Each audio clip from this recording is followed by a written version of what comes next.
lose your job. You about to lose your job. You about to lose your job.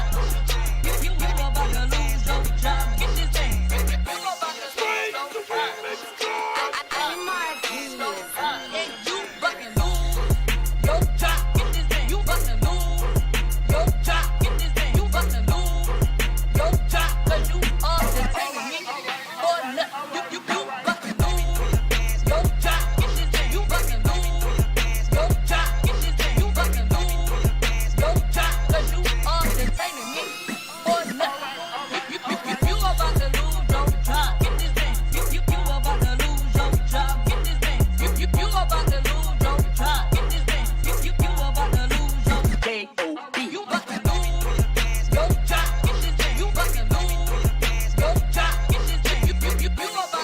your job. Get this thing. You about to lose your job. Get this thing. Your job. Get this thing. Your job. Get this thing. Get this thing. Get this thing. Get this thing. J-O-B. You about to lose your job. Get this thing. You about to lose your job. Get this thing.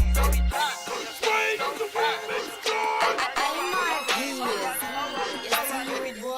Is this shit worth you losing your job? Cause you bought to. Cause you ain't got no reason.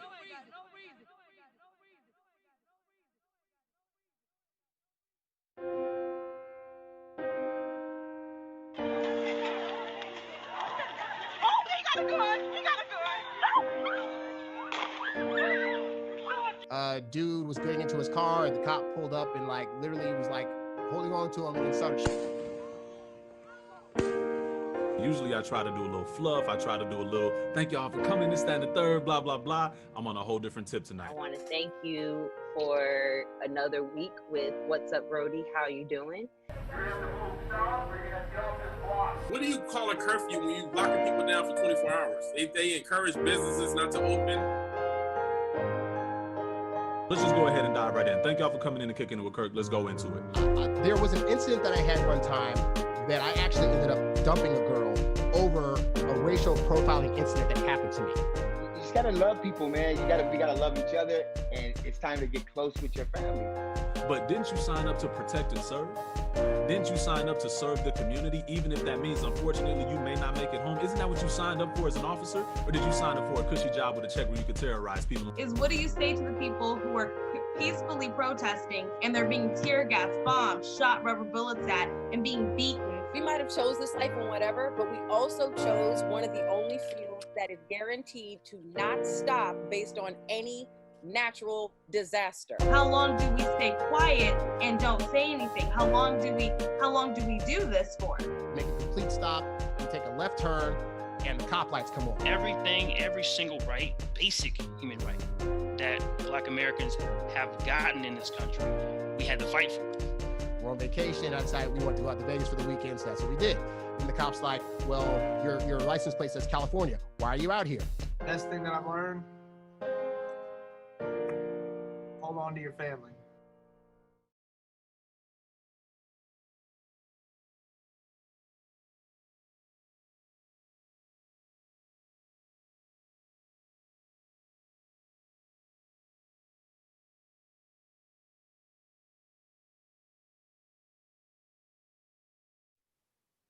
Peace and welcome everyone to What's Up, Brody? How you doing?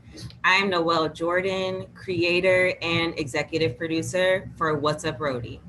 In my career, I am a live event and touring lighting designer and stage manager. What's Up, Brody was created as a safe space for the 12 million strong live entertainment and theatrical professionals. This is a place for us to come and talk it out about how this global pandemic has affected our careers, our lives, and essentially our mental well-being. Whether we're missing the production life or looking for new careers, this is a space that we will talk it out. We'll talk it out. Today, we're joined by an amazing panel and mental health advocate. I encourage everyone to engage in the live chat here on Protest Party. And in today's episode, we will focus, and we will shift now to Broadway and off Broadway. We're going to theater. Today, our moderator is Mrs. Danielle Camilla Thomas Banks. Danielle is an actress, singer, dancer with a BFA from Howard University and a classical training from BADA at Oxford University in London. She started professional work in Spike Lee's Crooklyn and has done other television and film work. She's been on Broadway, off-Broadway, and was currently in the North American touring company of the Broadway musical Come From Away when the pandemic hit, and I know she awaits the return of getting to the stage. Thank you, Danielle. How are you? I'm great. Happy to be here. Excited to be here. I am excited to bring these wonderful people here together to talk. Conversation, as we are starting to realize in this day and age with all the different things going on, that conversation is at least just the beginning of what we need for things to be better.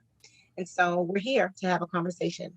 So appreciative of you, Noelle, for giving us a place that we can feel safe and voice our opinions and just be heard in a time where we feel like we have no real place. So this is really appreciative. I'm so grateful to be a part of it and to moderate these wonderful people. So in order to start, let's get it started. As you mentioned, we have someone here to help with our mental, because it's affecting a lot of our mental, what's going on today. And so I'm going to start by welcoming Dr. Raji Banks. Dr. Raji Banks is also from HU. You know, she's a mental health advocate. She's a philanthropist and a scientist practitioner residing in Maryland. Raji has dedicated the last 15 years to advancing youth development with an emphasis on arts-based education. The catalyst for Raji's path in teaching is attributed to her first job at 13 years old, working for a local daycare in her hometown of Detroit. Stand up. After receiving her BFA in theater arts education, she went on to study mental health. Raji is a proud two-time graduate of Howard University, receiving her doctorate in 2020. Currently, she is a school psychologist in Washington, D.C., and the CEO of HBCU Institute. Welcome, welcome, welcome, Dr. Raji. Thank you. Happy to be here. You have anything to say? Yes. Anything to add? Very excited for this conversation. As you share, I mean, my experience is a wonderful balance, or has been, of working with youth, but using the arts as a tool in order to help eradicate mental health disparities. Coming from Detroit is Motown, so I'm excited to connect with our panelists and hear more, because I know since the pandemic has started, it's been a hard hit, and for our artists, for our production teams, but for the audience, and also for our youth who appreciate and have really benefited from the arts. So thank you for having me. We're excited to have you here. Next up, we have the lovely Johanna Pound. Johanna is a costume and sometimes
excited and thankful to you, Noelle, for giving us this platform to be able to have the conversation, because that's so needed on so many levels and so many different topics. But for now, we're going to talk about our love for theater, which is where I live and love. And so to open up, we're first going to start with the wonderful Dr. Raji Banks. Raji Banks hails from Howard University, where she has 2 degrees, not just one. And she started working with children. She started working as a child at 13, and her passion is mostly to help with the advancing of youth development with the emphasis on arts-based education. We are excited to have you here, Dr. Raji Banks. Welcome, welcome, welcome. How do you feel? I'm doing great. I'm looking forward to this discussion. We're excited to have you here. Next up, we have Patrick Green. How are you, Patrick? I'm good, thank you. Patrick is a writer and an actor. He was performing in Richard Greenberg's latest play, The Perplexed, at Manhattan Theater Club on March 13th. Then theaters closed.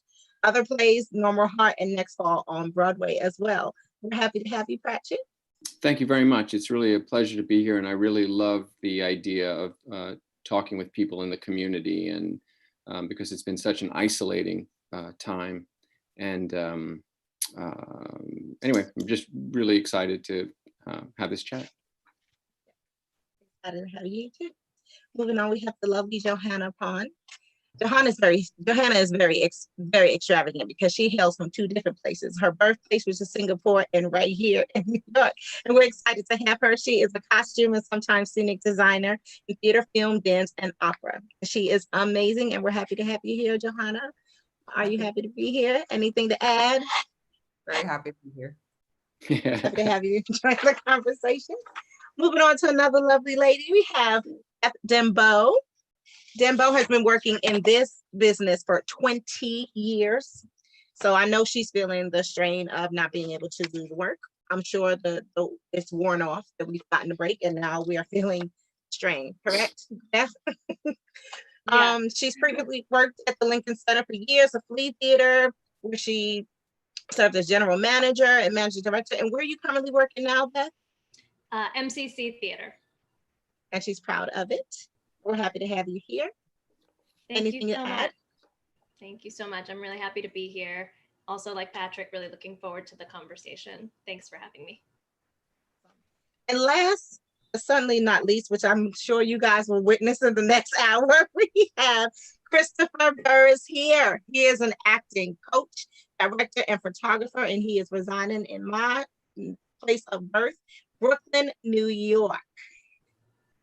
Patrick, Christopher, is there anything you would like to tell us? Because you have a lengthy, wonderful bio, but what is the most important thing you want the people to know about yourself? What I want people to know is that currently I am a professor at Pace University, as well as LaGuardia Community College.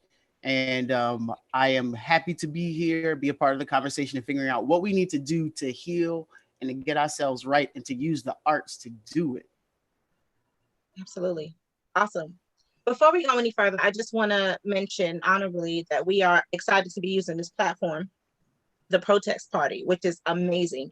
This platform is, as you guys can see, as you're watching right now, it doesn't just have this session that you're looking at right now. Along the bottom, you'll probably also see that there are live protests right now being streamed. You'll see the footage.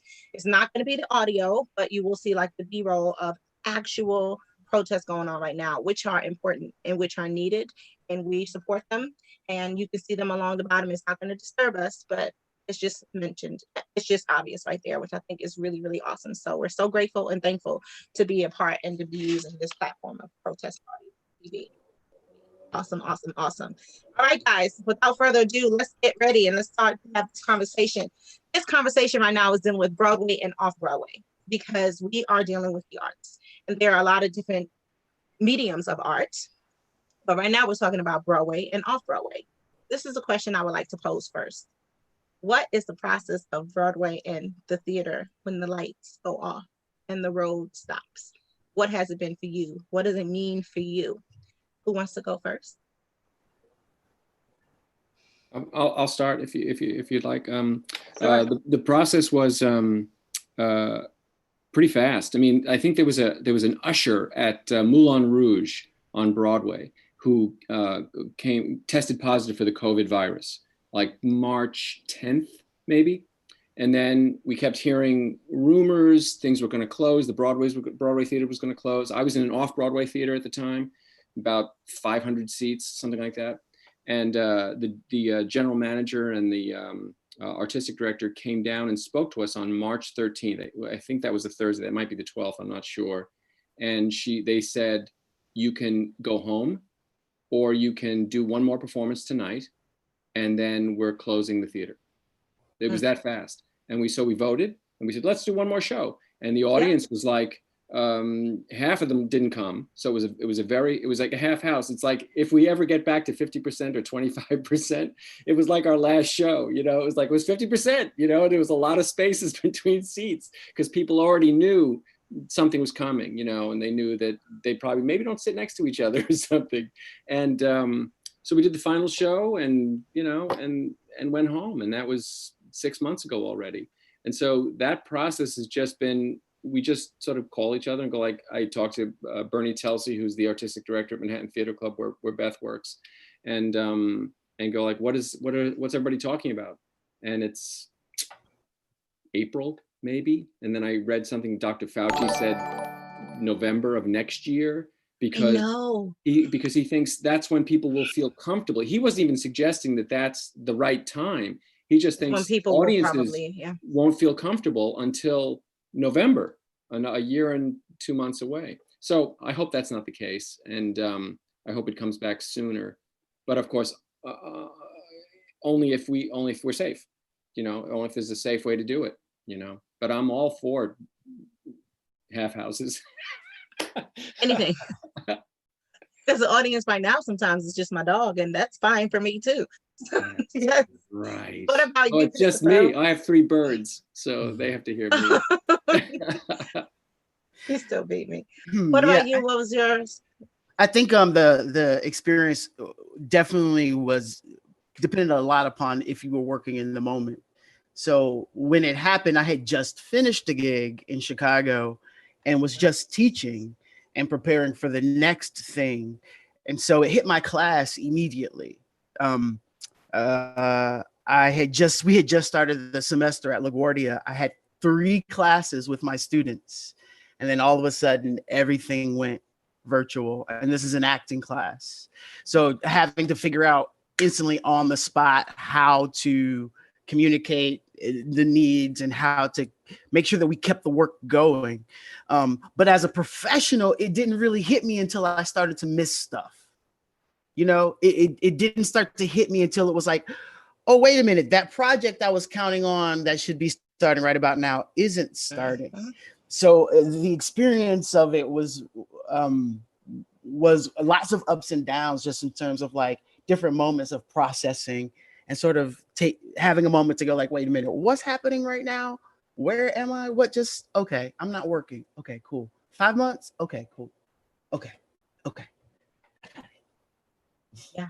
I have a question to ask you, Christopher, about your students. A lot of them are wanting to take part in this art and craft that could even seemingly look like it may see its demise. I knock on wood, that's not going to happen. But what has been, the feedback from some of the students when you were in school, and then now that stopped? Like, what is happening for them? Like, we're feeling it because we can't get to do it, but they're like, we may not even get the opportunity to start to do it. Like, what's happening for the students? And there's a lot of anxiety. I will be honest. They're very, very anxious. And so I view a part of my responsibility now to reframe it for them, because I think that we're at the beginning of something new.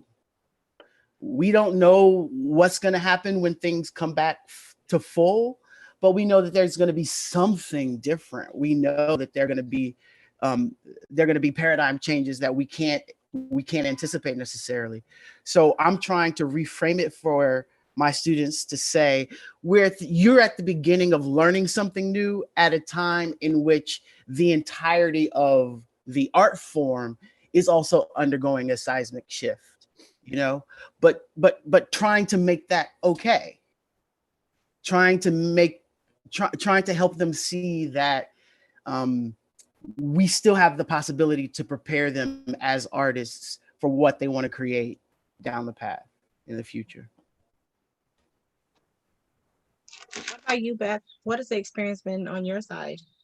It's been stressful. I mean, similar to, Patrick was in and off Broadway theater at the time. So at MCC, we had 2 shows that were impacted by this. We were in the middle of performances for one, and we were about to go into technical rehearsals for the other. And it happened so fast. We found out Broadway was shutting down and we could perform one more show if we wanted to. And so we did one last performance on that Thursday.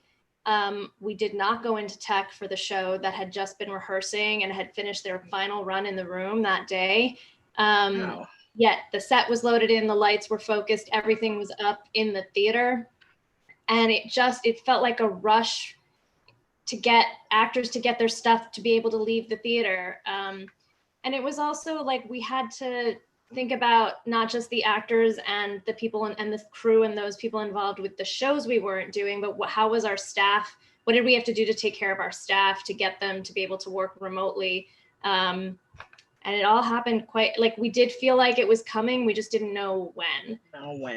So it was sort of felt like that first month or so was quite frenetic and stressful and trying to figure out what we do in a very undefined situation. Johanna, what about you? You say that, you're between home and here with your other home. How did this work out for you? Like, how was the shutdown, the lights going off, and have you been able to travel? Has it even been a thing? What has your experience been?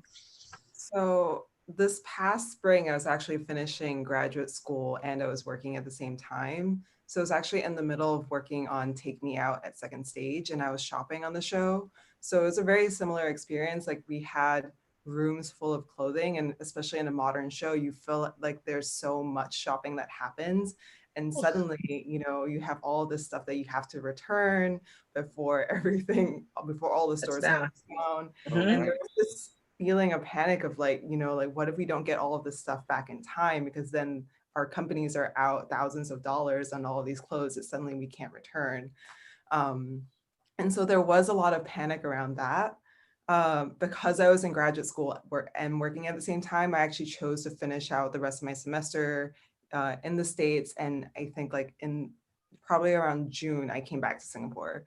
So after that happened, I had to do quarantine, government mandated quarantine in a hotel here for 2 weeks.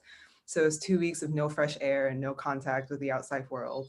And then I've been since released out into the human population. But traveling was also kind of terrifying because there was a sense of everyone not knowing, like how you can't sit closely together. The plane was empty. The air stewards were in hazmat suits. It just was a very trippy experience to like be flying internationally, in this moment, for sure. Do you foresee coming back when? That's a good question. Good question, right? Yeah, so it kind of depends. I was working on I had 7 shows lined up for the summer that were all postponed or canceled. If they do happen next summer as planned, then the goal to come back would be March. Okay. Yeah. That brings me to my next question. Patrick, you brought up when we would come back based off of what Broadway is saying, and then what Dr. Fossey is saying, but it's all about, do you guys feel that live arts is an essential element? My husband, I'm here in Georgia, even though I'm from New York, and that's where I would have come back home to from the tour. My husband was here and he was going to join me on tour. And so we've been here. We're going to actually go to New York in a month, but I'm here in Georgia because everything gets shut down. So I just stay right here because his job as a factory worker is essential. Yeah. Do you feel that our medium of theater and live theater is essential as well? I'd like to hear your take on that. Oh my God, absolutely. I do think it's essential. It is essential. And tell us why. I will. We're going to be the last group of people to work, because not because it's not essential, but because it involves crowds. It involves groups of people being in close quarters. It's you know, I get very romantic about why I think it's essential, and it's because I think the arts heal, they teach, they inspire, they change, you know, and I, you know, does someone who is not involved in the arts feel that way? I don't know. I just know, for me, it is part of what makes me me. Seeing other people, seeing other performers, seeing other work live. I like reading and I like watching movies and television, stuff like that. But seeing people doing things in that ephemeral, one-time way is so electrifying to me, and so it's I won't be that articulate about it, but that is how I feel, and maybe someone else can jump in and help. I'd love to, yeah. Yes. I think Patrick is really, you know, kind of touching on that. So to answer the initial question, like what happened when everything shut down, I'll share from an audience perspective and Oh, that's good. Thank you. Yeah. I mean, as a person who loves to frequent off-Broadway shows because of that very reason, that connection. I mean, a movie is nice. Watching the kids do TikTok is nice, but at some point we're all getting tired of the screen. There's something about being in the space that is truly healing. Like I said, they're telling a story and you're able to process your feelings in a way when you're at a show, a live art show, that you cannot when you're watching TV. I've definitely spent some time catching up on Moesha on Netflix, right? That was a favorite show of mine. There's nothing like, you know, it doesn't take the place of being able to go into the theater and not only connect with the actors and the story that is being told, but with the other patrons. We miss that. So as someone who, you know, I don't perform anymore, but since performing, I've gone and again, it's as a culturally sensitive way, right? Because I work with a population of people where mental health is stigmatized, and so going to a counselor, going to a therapist is not their coping mechanism of choice. Sometimes going to a play is how they get their life. Going to a concert is how you get your life. Going to church in ways, that's live art too, is how you get your life. And so we're not able to do that right now. We're just as like devastated. I completely agree with both Patrick and Raji and what's just said, and we'll add that live theater and the arts are about community as well. So it's vital, but it's the community of audience and actor and creator and, you know, everybody who comes in the door of that space. And I wouldn't have the job I have or do what I do if I hadn't been exposed at a really young age and watched live shows, whether it was a music show or like a kid's concert that my parents took me to, or theater. I grew up with this being my passion, and I do think it's vital. I think it forms who people are and how they view things, and I think it challenges people, and I think, you know, there's a reason there's a movement for funding, and there's a vitality, and it's unfortunate that because the nature of the business is gathering and being in a crowd with other people, we will be the last to open up. But if we're not vital, I don't know what is, other than, you know, healthcare workers and people really saving lives. But the arts are vital. Yeah, live theater, okay. Yes. having something live, you can't recreate that. I was fascinated by that as a young person. I would see shows more than once and see a different performance, and you don't get that anywhere else. I feel like also something that everyone, I mean, I think like I've seen my friends sharing is this idea that in this time of darkness, everyone has turned to the arts. And it's that you think that we're not vital, but in order to get through quarantine, everyone had to watch something, read something, listen to music, and find some way to channel all of that emotion, that grief that we were feeling, that anxiety that we were feeling, and sharing that with someone else via watching something or experiencing something together. And so, you know, to say that we're not vital is completely crazy, because you could, if you lived your life without art and without theater, you would not be able to process your emotions. You wouldn't be able to understand what's going on in the world around you. It just would be so difficult to deal with all of these things, and you wouldn't know what to do. So absolutely, we're vital. I mean, no one in this quarantine would make it if it wasn't for all. I mean, we're not even talking about live theater. If we just talk about the arts in general, I'm astounded that they're not helping out all of these unemployed artists, because without us, most of you would not have been able to make it. Everyone's sitting in front of their TV. Everyone's listening to music. Everyone's watching movies. You're using the arts to sustain you. So we need to be sustained too, because we're losing the chance to be able to do what we want to do. And that's just on film and radio and TV. But if we push it to another level, when we talk about theater, I think that not only is it important, I think that I understand, because of this virus that's caused this pandemic, it's terrifying. But because of all that's going on in society, because we're shut down, you know, the Black Lives Matter movement, you know, systemic racism, all of the things that are pushed in our faces, and we didn't have any choice but to deal with it because we were stagnant. Things like that, theater helps. I've done two of the shows that I've done that mean so much to me are so powerful with people. One is Avenue Q. Like, we would watch at the intermission, we'll see people leave and be over it, or we'll see people talk, because we had puppets going at it, having sex, and made you not be uncomfortable about sexuality or homosexuality. And then we had puppets talk about racism, which people weren't, you know, wanting to talk about. We were talking and bringing to light stuff that will make people uncomfortable. And because you were in a room with people seeing the same thing at the same time, you could see the audiences changing and friends becoming friends who would never really be friends because of what's happening, because of live theater. The same thing would come from away. We were dealing with a tragedy, which is right now happening with this pandemic, but it's how we made it positive. If we can take the loss of all of these lives and what it's done to our system, of the way we function in the government, the way we have been functioning in the past. And because we've had this pause, now we have time to look at it, see the things that we can do to change and be better. You know, within our community, what can we do for people of color? What can we do to unite us?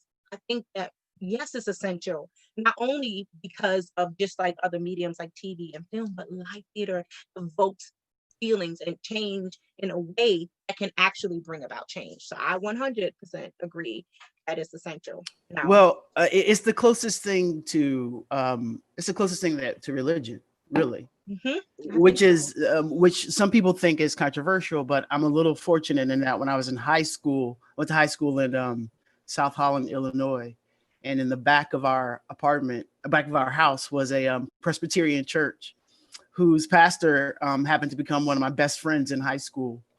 And once a month, he would have us come in to sing musical numbers from theater to the sermon. So to have somebody, who is leading this, who understood the importance of it and wanted to bring them together, was an incredible learning experience for me. And allowed me to see the connection between the two. I don't think that there's anything else that we can compare that comes close to what we get from church, what we get from going and congregating together. The closest thing that we can come to that kind of uplift, to that kind of energetic shift, is the theater. Yeah. There's nothing else that comes even close. So I agree. Right now on. that we're talking about theater, you have something you want to add, Beth? No, I was sort of applauding the state. He needs no help. I'm just kidding. I'm seeing that we're talking about theater. We've noticed that now even we started to see theater be streamed, like the success of the film Hamilton. I want to hear your take on how you feel about, both from the audience and the actors receiving these filming performances and airing them through streaming platforms. And I want to know, do you think that it takes away from the theater experience? Again, this is a safe space to say what you need to say. Let's hear what you got to say, because I know I got some thoughts. Let's hear what you got to say. So I definitely was not able to afford to go see Hamilton either at the Public or on Broadway. So, and even as someone who works in the arts, I think that's always like really frustrating, is that when there's Yes. something that you yourself can't afford to go see, there's so many shows that I haven't seen, but precisely because there's still a price point on them and I can't afford as an artist to continue subsidizing the art that I do. Here, And here. so there was something kind of magical about being able to watch it after having listened to it ad nauseum for a while when it first came out. And to like finally see the visualization of it, because that's like the other mistake. I'm a very visual person, clearly, so it was really beautiful to actually be able to see that. There's something democratic about the fact that it is streamed that way, and I think the same way with like all of the National Theater stuff that's being streamed right now that was streamed for free, or on Broadway HD, like the fact that they were giving out free subscriptions, you know, all of that did feel incredibly democratic, and it felt like people all over the world now were able to watch something. And I just remember, like, even as a child, in Singapore, we were watching bootlegs of Legally Blonde or Wicked or all of these things on YouTube, because that's the only way you had access to some of those things. Not all of those shows came on tour to Singapore. So, you know, it was really great to be able to see some of these things, but at the same time, I mean, I don't think it takes away from it, because I still want to see Hamilton. I still want to be in the room where it happened. I still want to actually be live. You know, I think it satisfies something in you to be able to see it for now, and like it just like gives you like a little bit of it, but it's still going to be completely different with live actors in the room. Like, it's not going to be the same show, you know, and to be able to react and laugh and cry in the moment during Satisfied, like that's just, you know, something I'm still looking forward to do. So, yeah. Anybody else? I don't know if I use the word take away so much. I regard what's happening in that transition in the same way when it comes to books and film. You know, when a student tells me, I've seen that, you know, I saw the movie, but did you read the book? Because at the end of the day, that does matter. Reading the book is a different experience than watching the movie.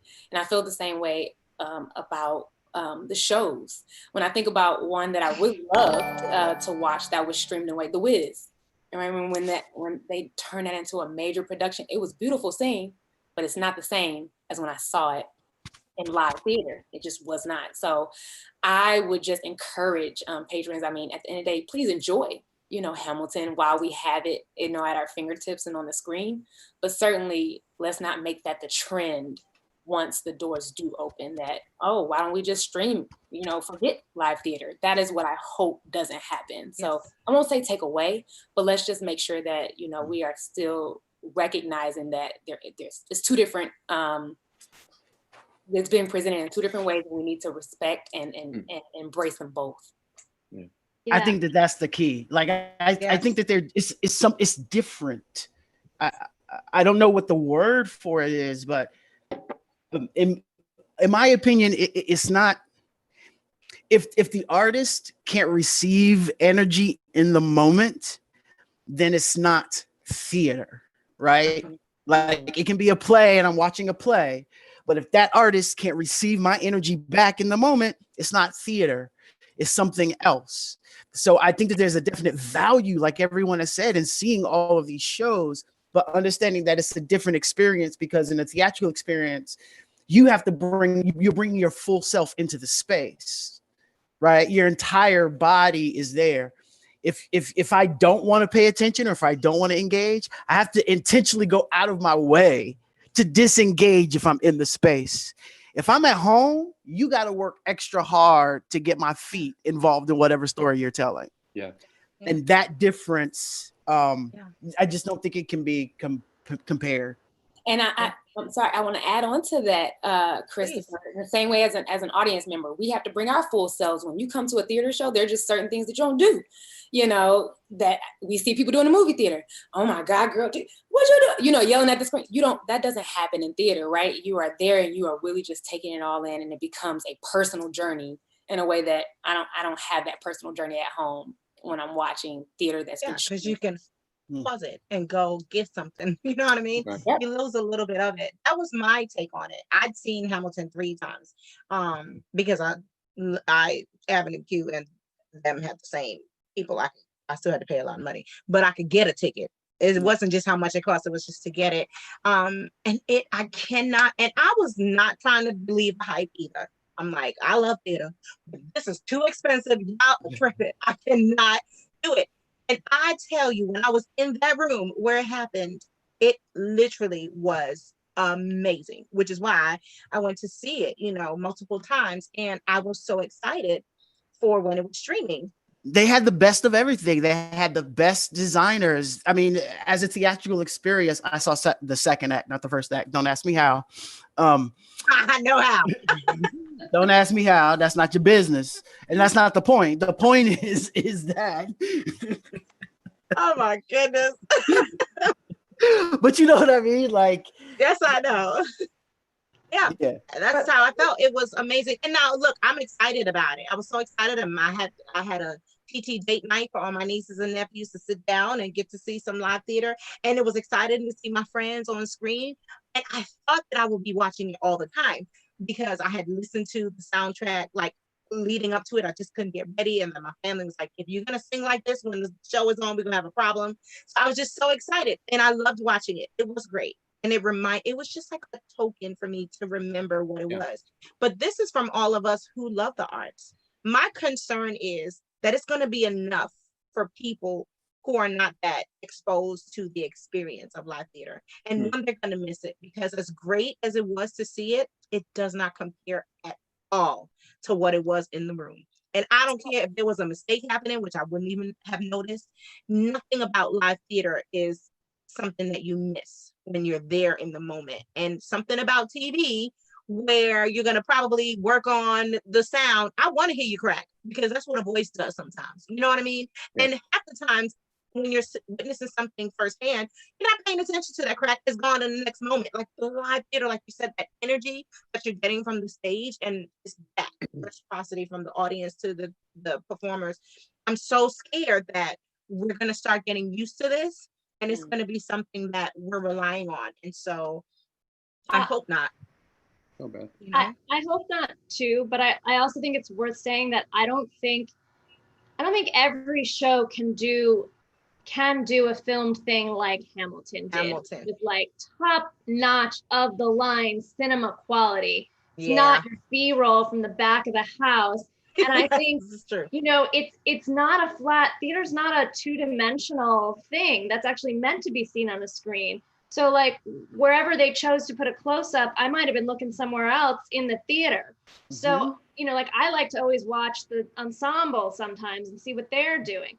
So, and for off-Broadway for sure, it's not really an option for the off-Broadway, which is where, a lot of the create new work and the new musicals and the things that maybe go to Broadway, maybe don't go to Broadway, but that's where a lot of things sort of start out. I think the cinematic filming of off-Broadway is not something that's in the future. So the people have to come back. Like, I don't know when they're going to feel comfortable, but hopefully it made people want to go see it in person whenever they can access a ticket and afford a ticket, but also it gave them something in this time of like no theater at all. But it's not going to be an option for every company and every production. Right. So it can't be the norm. Yeah. And so I think it's okay to have some shows that exist in both places because not everything will. Yeah. Good point. And I just wanted to say like, and I just lost my train of thought. It'll come back. May I jump in? Yes, please. Yeah. In the 80s, they had this thing that PBS did called American Playhouse, where an off-Broadway theater would do their play, Second Stage, or Manhattan Theater Club, whatever, and then they would film it for PBS. And so there exists John Malkovich and Gary Sinise doing True West, and you can still see it because it's sort of like an archive, but it happened after the production. So it ran on off-Broadway or whatever, but then they would film. And they would do it not from the back of the house. They would, set up cameras and do it. It didn't not big production values at all. Just on the set with the actors. It was like Playhouse 90. Remember those? That's in the 50s. Where they would just Patty Chayefsky and people would write these teleplays and they were filmed black and white cameras. Some of them, they think they did live, and then you could see the mistakes that would happen as they were jumping around from the cameras. So it is not live theater, but it is a placeholder. You know, probably a terrible metaphor would be like it's methadone, you know, and not heroin, which is, you know, what I would want, you know. And so, you know, theatrical addiction that I have. And so it won't, I can't believe it would become the norm, and that's just me. It's just, and it's always been a rarefied, because Broadway's too expensive and off Broadway is limited. There's shorter runs and less seats. So it's always been a rarefied kind of medium. And so the people that love it and want to see it live will still seek it out, in my opinion. What I was going to say, ultimately, though, it's our responsibility as creators. Our responsibility as creators is to create content that is imperative to the lives of our audiences. And if we don't do that, then you're right. Then we're not vital. But the way that we become vital is by honoring our responsibility to actually create work that is meaningful and that actually says something and it has the capacity to move energy within the human spirit. So it won't happen if we don't let it. Very true. With that being said, what do you think about us sustaining in the sustainable future for theater, you know, with no federal or state aid, you know, and the projections of only 20 or 50% in the audience? A lot of shows, you know, at first we were, my production, we were talking about that we were going to start probably in January when they said Broadway would start. And then we thought, well, why would you even start in January? That's the time when shows are hoping they can make it through to sustain, you know, like if we can make it after holidays. So we don't want to start, you know, when we don't know if we'll make it. What do you think is going to happen with only 25 to 50% capacity? What do you think that's going to mean for the arts going through, moving forward? Yeah, I don't, it would be temporary, in my opinion, that they'll come up with a vaccine, or, you know, there'll be, you know, enough people have gotten it already. I mean, it's just that this is, even in 1918, it lasted a year and a half. You know what I mean? The pandemic swept, they had, and they didn't close the Broadway theaters or the theaters. They didn't have the medicine that we have now. But it still was a year and a half, 1918, 1919, and it killed millions and millions of people. We have been a little bit more prescient about it and kind of closed everything down. And so there won't be 50 million people who've died of this thing. But so these are temporary things, in my opinion, that will, yeah, there'll be 25 people or 50%, or, you know, that's, you know, there's got to be, you know, in my opinion, to subsidies, you know, like everybody's negotiating with their landlords going, you gotta lower my rent. I don't have a job, you know? And right. So theaters should have that same, that same opportunity, lower the rents, you know? I think, go ahead, Beth. I think an in-person capacity limit is challenging. It could open, I think that if sort of the community can come together and be creative, and there was a way to, again, not replace the idea of live theater, but simultaneously stream that performance into people's homes so that there is an audience, and it's not just in your 500 seat theater at Patrick, which is where you were performing, it'd be 125 people at 25% capacity, all spaced out, not even like deliberately clumped together to try to like give you the illusion of we have somewhat full house, but they're all sitting in the center. But I think it could be an opportunity, again, assuming this community can work together and be creative and think outside the box. If we can somehow either live stream or just broadcast the show while there's a smaller house, you still get a live thing, you still get a tangible something in the moment. You're still in the moment with it, but it'll be hard. I also think we have to talk about the sustainability of the artists, right? Because ultimately, off Broadway had already gotten to a place where you could not make a living as an artist working off Broadway. No. That doesn't make sense to me. It doesn't make sense that you could be an artist living in New York City, working off Broadway consistently, and not make a living for yourself. maybe this is TMI. It's not my TMI, it's somebody else's. But there's an actress who has 2 Oscars who did a show off Broadway a few years ago, $500 a week. Let me say that again. $500 a week for a woman with 2 Oscars. That's not sustainable. That's not how you. So we have to figure out a model where theater is being honest with itself, right? And giving the artists who are on the ground floor their financial due. Well, that brings us to funding. Are you guys familiar with the Save Our Stages Act? Now that is for venues, but it just at least starts. If the government is going to start giving aid to venues who need money, and that money is not just for the venues, but is also to give to the people working and to continue to pay for their, rent so that they can be open and sustain throughout the end of the pandemic. If we can start with that, then hopefully it'll start to trickle down and they'll remember that they need us as well. But are you guys familiar with the Save the Stages Act? Or do you want me to explain a little bit about it? Well, I wasn't before you mentioned it before we started. So if you want to be more explaining. Yes. Okay. Well, so first of all, again, I love that, and I'm going to touch on this for just a second because we're getting ready to stop. But Senators Amy Klobuchar, Democratic, and Republican John Klobuchar, boo. There we go. Klobuchar and John Corn. Did I not put it down right? Child, I didn't write it. What? Hold on a second. We have a Democratic and a Republican senator. They started a bill that authorizes the Small Business Administration to make grants to eligible live venue operators, producers, promoters, or talent representatives to address the economic effects of COVID-19. And some of it could be up to $12 million, depending on the venue, for 1 or 2 times to aid in paying for all of the things that they need. So I'm grateful for that. Me too. I mean, it's not really trickling down to, hopefully they'll start to trickle down to the actual artists, because like you said, it'll be great if you can sustain where we work. Then how many of us are going to be able to work? And then what about us who are still left here without anything?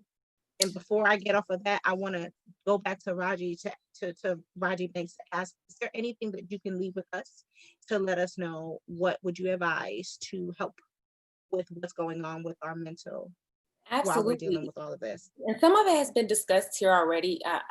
I've heard hope, right? Patrick, just, having hope that this too shall pass, right? Because we've been talking about church on here. So this too shall pass. And since you brought up the funding, I do hope that pulls through. But when I think about other opportunities, another Howard alum, Amber Iman, who's a co-founder of Broadway Advocacy Coalition. And so where they would do work that supports, that may be used to perpetuate racism or unfairness, and out of thinking about protest TV, why not make sure that we have, because I know Christopher brought that up, making sure that you have the discussions that need to be had during this downtime with the venues. There's no reason why when we do return to this, that the same structures that existed and the construct that existed before, it shouldn't happen. Off-Broadway actors should not. I've always been taught when I was being trained that you can make a living being an artist. A lot of other parents didn't believe that, but my theater instructor in high school, Marilyn McCormick, she told us it doesn't matter. And that's how I learned tech production, because I always knew that I could find a job and make a living doing what I love. And so that is what I would say during this time. I love the ideas that are being generated.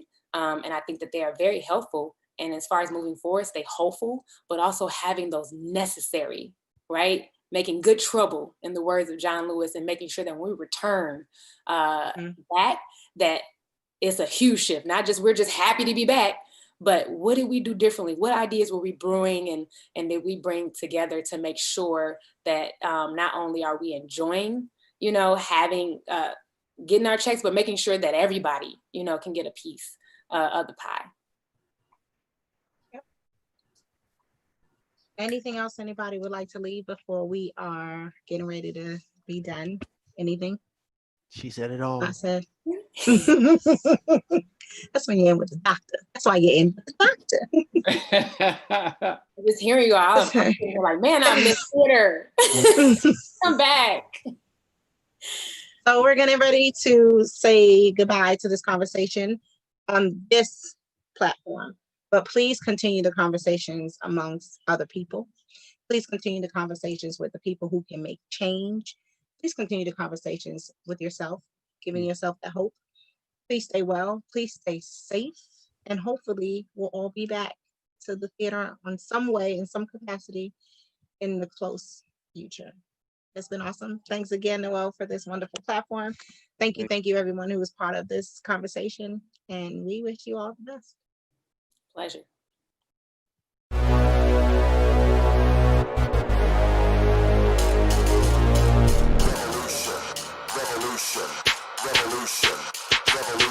Thank y'all so much for coming in. Thank y'all for joining us tonight on Kicking It with Kirk. Thanks for tuning in to the Introvert Dating Success Show. Welcome to our second edition of Diversity in Lighting. Tonight's video is super off the cuff. The first question of the day, plain and simple, is marriage hard? We're going to be answering a question from a guy. His current girlfriend has been communicating with a toxic ex-boyfriend. How do we get BIPOCs into these positions of power?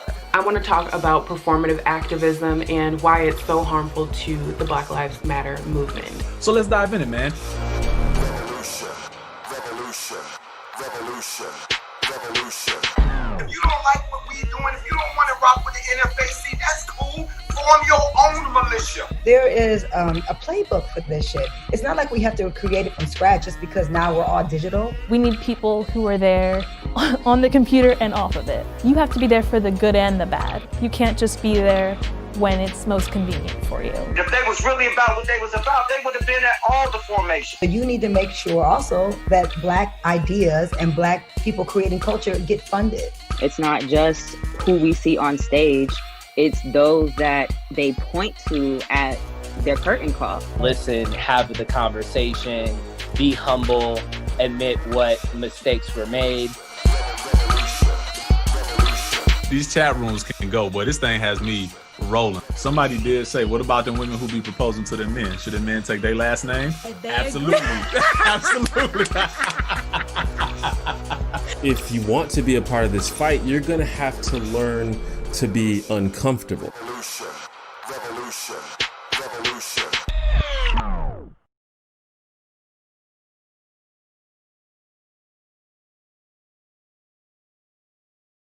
Phenomenal. We have diverse crowds. We're trying to use blocks. We have all kinds of I'm part of the problem. It's the KKK out here, which is what they try to do. We're censored and protected. Why are you in the rest of those officers? This, we are in West Bridgewater, Massachusetts. You might say Massachusetts. And we are back in the blue, and we are standing up for President Trump. And it's a beautiful, beautiful day. It's sweater weather. It's sweater weather. Hello, Barbara and Phyllis. Listen to the honks. Listen to the people in Margot and John. Listen to the happy people and Christine, everybody. There is so much support. And John from Canada is gonna come down and vote for Donald Trump. And Christine and Kimberly says 4 more years. Marsha says 4 more years. And I like John's style from Magalorida. 40 more years. Sheila says me too. Hello, Michael. 4 more years, Christine. Thank you, Douglas. 10 more years, Martin says. Martin, the math doesn't work. Hey, Herbie, 4 more years. We love our country. We love our president. We support our law enforcement officers. We absolutely do, Sheila. Listen to the support. Listen to it. So much support up here. Walk away, exactly. Walk away. Walk away, commies. Walk away. Isn't this terrific? 4 more terms. Isn't this terrific out here? You can see all of our Massachusetts patriots. And you know what? There are a lot of women that support President Donald J. Trump. A lot of women. So don't let the media fool you. They're fooling you. There is so much support from women. From women. So don't listen to them. Hello, Cousin Dave. We're doing our duty out here. And I want to thank the folks in Concord, where the mayor of Massachusetts is today, and Gabriel up in Wakefield. And Georgie, we are in West Bridgewater. West Bridgewater, Massachusetts. That's where we are today. And Gabriel's up in Wakefield, and the mayor of Massachusetts is in Concord at the Rotary. They have a weekly stand out there as well. Gabriel is leading the charge for the weekly standout in Wakefield, which is north of Boston. So I could grab the flag. I figured. Oh, look at, there's something going, oh, is this like a 2-piece flag? Well, it's all spins so that it doesn't get wrapped up in Oh, I didn't, so it's really a can't real... let you get killed before the week's worth No, of shows are done. don't. Are we gonna be, so Dave said I can't get killed before the week's worth of shows is done.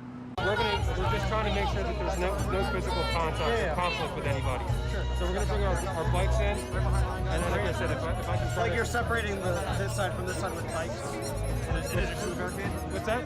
You're making a line here? The line is... No, we're not going to do that. We're just going to cover this up, because here's the thing, I understand, I get what you're doing, but I can't discern who's who. So if somebody comes in back here, and then that guy's got his back turned to something happens, if we're here standing around, it's going to be an issue. That's all. So we're just going to block this off. Right? And then if these people that want to support Trump want to come on the other side, it's kind of their own fault. But we're giving them a space that obviously it's somewhat protected. And that's obviously equally as likely to do something stupid as well. I'm well aware of that. Chris. What? Oh, okay. So this is your first election. You do contend. All right. Well, I thank you for that. You want me to say get the tag one more time, baby?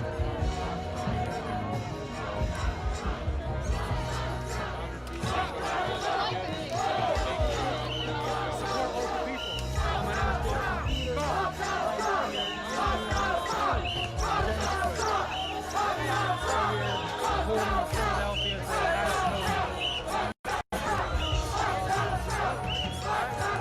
name is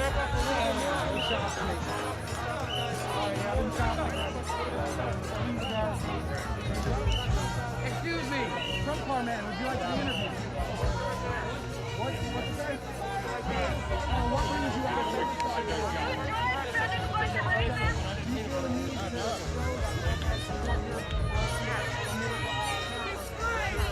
How embarrassing for you as a black man! How embarrassing! You're a union leader in Mike's vote! Your union leader hosted Mike Pence in your lodge at the FOP Lodge, and you know who else you hosted that day? The Proud Boy! How embarrassing for you! How embarrassing for you! You're a union leader. This French cop's having Nazi tattoos! How embarrassing for you that your union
grateful.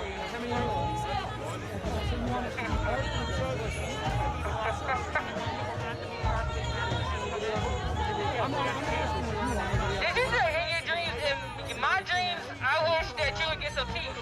Oh my God, there's a bee, I'm allergic.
Y'all, keep confused.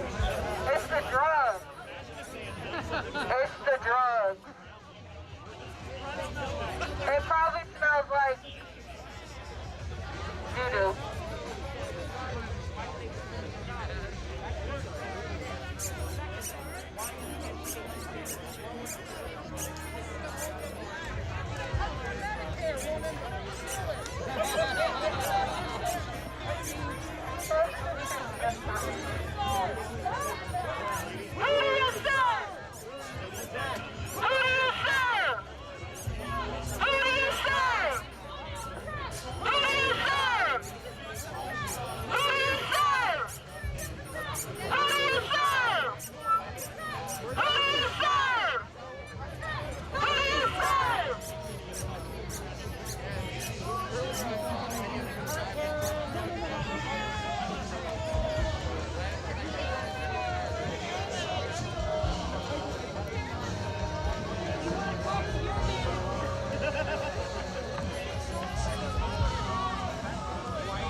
not because it's not me. You can wear a mask. Yeah, I can wear a mask. You can wear a mask. I don't know. You could bring the long. You could bring the long You know, I think flagpole. the best place would be one of the bridges going over in Quincy, over the expressway, around 4 to 6 in the afternoon someday. Annie said she would do it. That's a nice spot. Annie said she'd do it. You like my spot? I said. What? Over the highway and Where? Over the expressway. Right in Naponton? Yeah, right after Naponton. The pony room's gone. Yeah, it is gone. Okay, we could do that. Why not? Yeah, You want, okay. Well, are you going to be in Swampscott on Thursday? Yeah. So as long let's as I'm not talk working. then. Yeah. Okay. And we'll talk, and I'll Yeah, put I'm it trying in. to get people. One time there was one over there. But Okay, we'll do it. I think we because should do it. during the rush hour traffic. Not on camera. Not on camera. Off camera. Off camera. Off the record. Off the record yet? No, we're on the record. Okay. It did, Jennifer. It's getting long. That's that what would be- happens when you don't have a hairdresser. And I actually trimmed it myself. Oh, it looks beautiful. I put it in a ponytail and I trimmed it. That's what I did. Put a ponytail, trimmed it. What are you gonna do? Hey, it works. What are you gonna do? Well, thank you, honey. Look at that. I'm going to protest. I'm not going to get a haircut until there's a vaccine. Till they get a vaccine? I'm never going to get a haircut. I'm not getting a vaccine. Oh, I'm not getting a vaccine. Oh, Poozy said not a union facility. Can't go to a union facility. We're getting some nays on that. Yeah, because the union people are mostly for Trump, but the unions for Biden, so they don't dare say it in front of the unions. No, I get it, but I thought that would be And you know interesting. But that's why over the expressway, we're in Quincy, right down before like East Milton Square. Okay. A couple bridges right there. Okay. It'd be perfect. There we go. That'll be perfect. Yeah. Rush hour traffic going home. Annie said if Everybody's stuck in line. if They you have to look at go you. during work hours, Annie, what if we did it like rush hour 4 to 6? Yeah. We could do it like rush hour 4 to 6. Yes. No? Where he's saying. Oh, yeah. You know where the Home Depot is in Quincy? The one by the expressway? That bridge that goes right over there. That bridge. Stedman Street. Yeah. Is that Yeah, what- Stedman Yeah, Street. that's where they did the back the blue. I think one Yeah, time. there was one a long time ago. Yeah, there. let's do it. Let's do it on the bridge. Yeah. Annie said, yeah, let's do Neponsit. I gotta schedule that. I have Yeah, a there might be construction on one of those streets. I can look next time I go by. Jim from Scotland said to get Michelle, because Michelle's over there, she's a hairdresser, to tell her to get her scissors out and give me a haircut. Terry said East Milton overpass. Is that the Yeah. same one? Yeah. Yeah, well, it's a little bit farther south than that. Okay, you guys tell But me almost whatever you anyone. think. I'll go by it now too, because it was some construction. Okay, and you tell me which one. And I'll see you Thursday. Okay, you tell me which one, and then Yeah. I'll put it in, and then we'll put it up. I'm not in planning and scheduling. That's not my No, department. you're not in that department. Hey, listen, do you know that What? my No. cameraman, when he's available, do you know how much he gets paid? Yeah, a month. A buck a month. A buck. A buck a month. The pay's not very good. Is it cash? It's cash. Do you Cash. get health care? $1 a month. No. No free No, health but care? no, but I can give advice. I have a medical background. You're not going to 1099 me, are ya? No, no 1099. Cash is king. Cash is king. $1 a month. $1 a month. Thank you, Jennifer. $1 a month. But look at this. Nobody wants to leave. Nobody wants to leave. What time is it? It's got to be after 6. Oh, look at the cool. Look at the sun. Going down. Nice red sun. Look at the sun over there. The sun. You're a high-flying flag. I did. Look at that. You're the emblem of Cool looking, huh? and I love the home of the free and the brave. 6:15, Terry Ann, Neponset Circle, Annie. Margot said not in John's job description. Laugh. No, not my job description. That'd be a good place. They wouldn't get trouble there. Oh, wait. Andy, they closed the pony room. They closed the pony room. Yeah, Look, I'll I be got- lost. Time check, 6:18. We could. No, Jane, not tonight. The donkey room. We could stop They're in not for here today. Stop in for a couple suds. Look at this. Hey, Barbara. Barbara was down in Dayton. Barbara was in Dayton when we were there. Remember we were there? We were in Dayton. Dayton's beautiful. Yeah, when we were there. Remember Yep. we were there for that parade? The That parade. was unbelievable. We were saying, we're out there, we're out there. Next I know, and next thing you know, boom. Biggest beautiful parade Oh, comes it's driving by, honking the unbelievable. horns. Everything was great. Oh my God. Jim says he looked like a Neanderthal man during lockdown till the barbers open up again. No vac, no mask, no Biden. No mask. What are we going to do? I want to breathe the fresh air. Swampscott. No mask. Oh want yeah, masks. You hear that? Swampscott. They mandated Masks. that we have to wear a mask. They zoned us. They said that was a zone that we have to The wear a mask mask. zone? Yep. The mask zone. Mask zone. What's going to happen here on Thursday? What about the medical exemption? We all have the medical I exemption. know. I do. I'm feeling deathly ill right now. Yep. The thought of Charlie. Kind of Charlie. The thought of it. The thought of Charlie. Yeah, you just claim the medical exemption. They can't say a word. No, Annie said go to the Erie pub. The area. Ah, it's my favorite. Get the hot pastrami. Reagan went there. John, let's grab a few It's good enough for pots. Ronald Reagan. It's good enough for us. Douglas said let's grab a few pots. A few pops it is. Hey, listen, we're listening to the pops. First one's on me. Yeah, we're listening to the pops. Hello, Carol. Caroline, where you been, honey? I haven't seen you. I'm a feeler. Caroline, how are you, honey?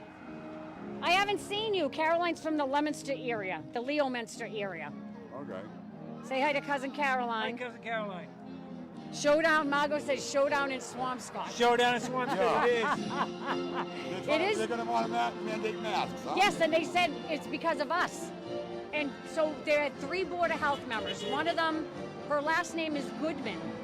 And she said something to the effect, her first comments were that we've been coming into their town spreading division. So we're spreading division. What does that have to do with the mask? Exactly. And hate, and we're causing a commotion with the neighbors. Yeah, so they want to show their power. So now they said that. Then the next paragraph was, you know, we're not following orders. We're not wearing masks. You know, the whole 9 yards. No, the actual laws are, if you have a medical condition, you can claim that, and they cannot ask you what it is because of the HIPAA laws. And though a mandate in a recommendation or a guideline, those aren't laws. No. And you know who they talk to for the. But even that mandate gives you the medical exemption. Yeah. Do you know who they talked to for the article? They didn't ask us. No, who, Charlie? No, a 12-year-old from Marblehead, They were who's a probably BLM triggered. supporter. Yeah. Well, They quoted the 12-year-old in the article. Well, he probably might put more sense than the rest of them. No, BLM supporter. Yeah, she went around, asked 20 BLM supporters. The 12-year-old was the smartest. No, you're right. So I'm getting my medical advice from a 12-year-old now? Yeah, because the 12-year-old's quoted as saying that we weren't following Charlie Baker's guidelines. They don't realize guideline is a guideline. I am following Charlie Baker's guidelines by following the exemption offered to me. There you go. Exactly. We'll see what happens. I voted for Donald Trump. Me too. Look. No, technically, electoral college vote. The Russian Democrat. The Russian bot. I'm a Russian bot. Oh, that's what that is, a Russian bot. I'm a Russian bot. That looks like those things they were hiding around going to blow up the building. Yeah, we put Donald Trump in office. Russian bots. Remember when somebody was putting them up for some kind of advertisement for some weird game? Yeah, remember the kid they arrested? Yeah. We had put the ladder up and he had put that something like that up there. You remember that? No, I don't. You don't? They arrested him for it, didn't they? Yeah, they did. It was some kind of a game, and he was paid to put up. It had nothing to do with Trump or anything. It was some kind of video game type thing. Was the thing? What was it? Not the Pokemon, but it was something where Something similar to that, yeah. where they were going around doing things. So they I had to can't put remember up what that different was. What places, was that? and people thought they were bombs. He put one on a bridge or something. Didn't he put on a couple of bridges? Yeah.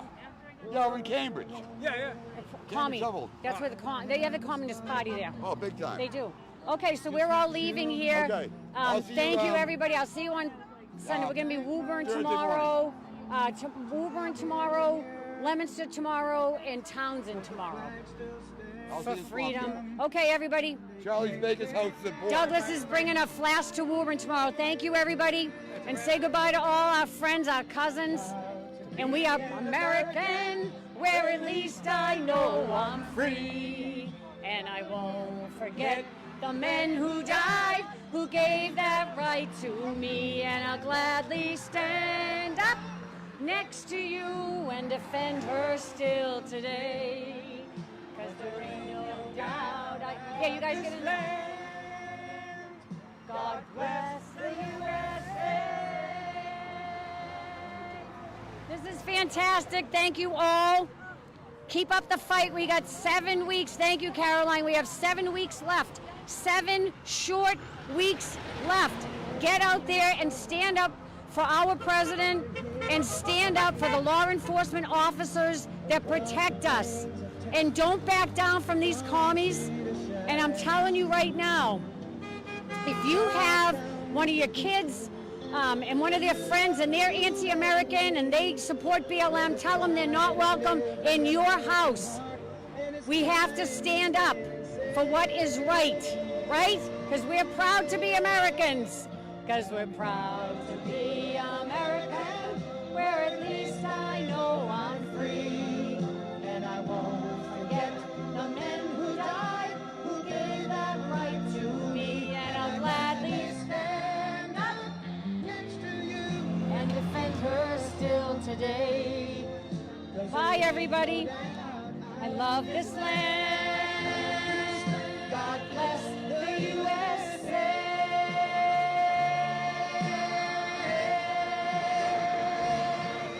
And I'm proud to be an American, where at least I know I'm free. And I won't forget the men who died, who gave that right to me. And I'll gladly stand up next to you and defend her still today. 'Cause there ain't no doubt I love this land. God bless the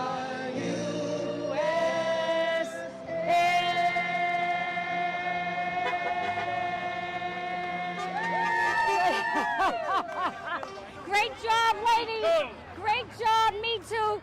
Good night, everybody. We'll see you soon. Bye. Give your all to eradicating this racist system. Give your all to voting. Vote every year. You are supposed to. Vote for every person you are supposed to. Vote for every council person, the mayor, the governor, your state rep, your judges, your attorneys that are involved. Vote for everyone that is meant to represent you. Because if I knew someone was representing me, I would definitely put my name in the hat. I would not remain silent because I refuse to let someone hold someone accountable for something I had no say in. You can't hold someone accountable if you pissed off when you were silent. You can't get mad at the system when you were silent when it was time to change it. It's okay to be out here. And we're good being out here. We're together, we're solid, we're united. And united people will never be defeated. But united people must vote. United people must hold those in power accountable. United people must hold their neighbors accountable. It is not snitching. It is not cancel culture. It is holding your neighbor accountable. Without accountability, there is no growth. If you cancel something, you are just putting a 90-year-old Band-Aid over a 5-second-year-old wound. Stop putting Band-Aids over bullet wounds. Just hold it accountable so the bullet wound never happens again. So please, get out there in November and vote. And I'll be right there with you. Bring someone, I encourage you. I need you to say this with me. This is the I will breathe promise. I need you to say this with me. I will always love you. I will always protect you. I will always protect you. I will always have your back. I will always have your back. I will breathe. I will breathe. One more time. I will always love you. I will always love you. I will always protect you. I will always protect you. I will always have your back. I will always have your back. I will breathe. I will breathe. Oh, yes, we will. Oh, yes, we will.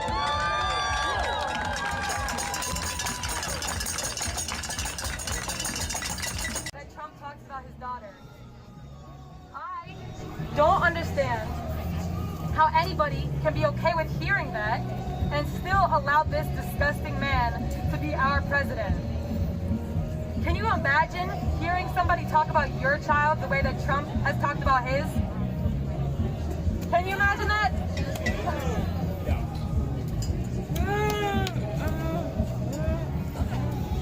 Sorry, a little bit improv here. So, as a woman myself, I can sure say that I am very scared for my next 4 years. Because obviously everything is up in the air. And if Trump were to be our president for another 4 years, I cannot imagine how my life would go. I'm a college student. You know, I have lots of bills to pay, and I'm a female, and Trump thinks that it's okay to try to control our bodies. For whatever reason, he thinks that a bunch of white men, you know, old white men, should be in charge of the choices that we make with our bodies. That's a scary thing. That's really scary. And even, you know, female Trump supporters, if they are okay giving up their rights to support him, that's fine. But I'm sure that many of them have daughters, and I feel like they should be concerned with the well-being of their daughters, even if they're not concerned for themselves. We can't have this man here controlling us for another 4 years, you know? We need to get him out of office. Everybody needs to go on November 3rd and vote, please, please.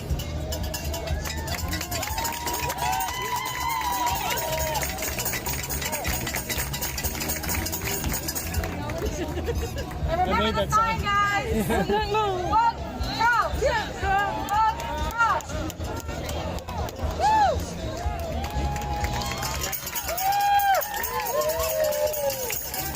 Can I get that? Just know that Trump is inside right now. The loudest that we can actually be is to play music and for people to play their instruments. Afterwards, Could you flip it around? An open microphone, but right now we should be the loudest that we can be. When Trump gave his nomination speech in D.C. for the GOP, we were outside, Refuse Fascism was outside with many other thousands of people making noise. And there were some people in C-SPAN that said they could actually hear the sound of people protesting. So as much as we can make the sound and noise and disruptive, I think that's the most important thing. So we're going to put on our music, make some signs, and we'll come back afterwards and compete and talk again.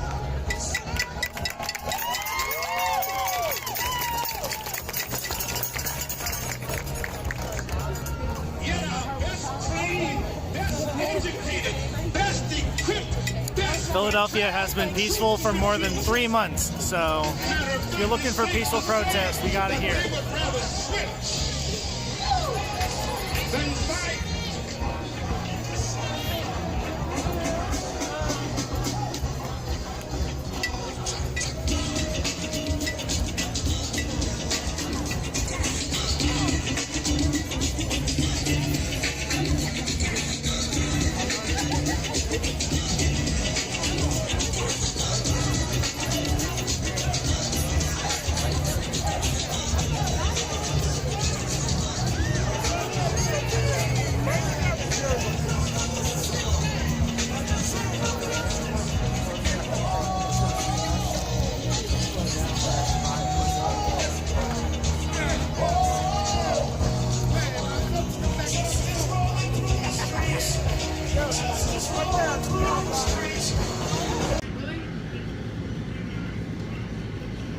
She said buddy name and everything. I ain't gonna repeat it, you feel me? Who, Raheem Brown? How? Damn, bro. What would you do since alright. Hey. You niggas.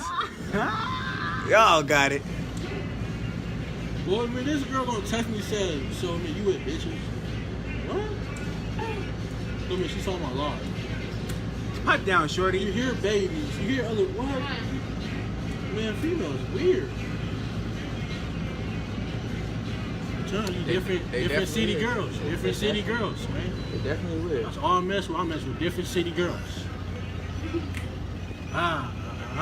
talking about laying on the roof? Cuz, how you gonna lay on the roof? What are you gonna lay on? You can't lay on that motherfucker, you gonna fall. Hey, he gonna be able to see that. You gotta lay at the top, the tippy top of that motherfucker. They not searching this place. Came outside to spit. He's so respectful. I wish they would. We ain't got shit to do with shit, cuz. You're not coming in this bitch. You need a warrant.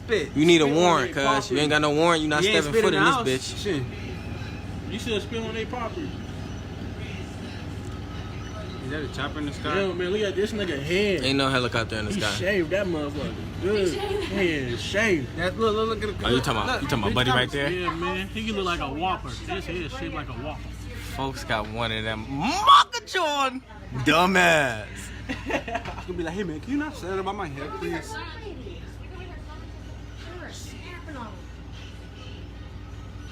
I hear one more thing about a damn auction. What the hell? You trying to go to Vegas, Cleat, on the 16th through 18th? Hell no.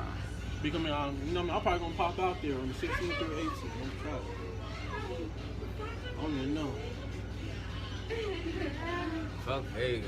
I'm trying to go to Miami. For real, man. I'm supposed to go to Miami with my little Mexican shirt. In fall. You gonna do not fall, spring. Oh, nah, that is some good shit. That's gonna be fun. Boy, I'm telling you. The beach is gonna be busted. It's gonna be cracking. This motherfucker headed, boy.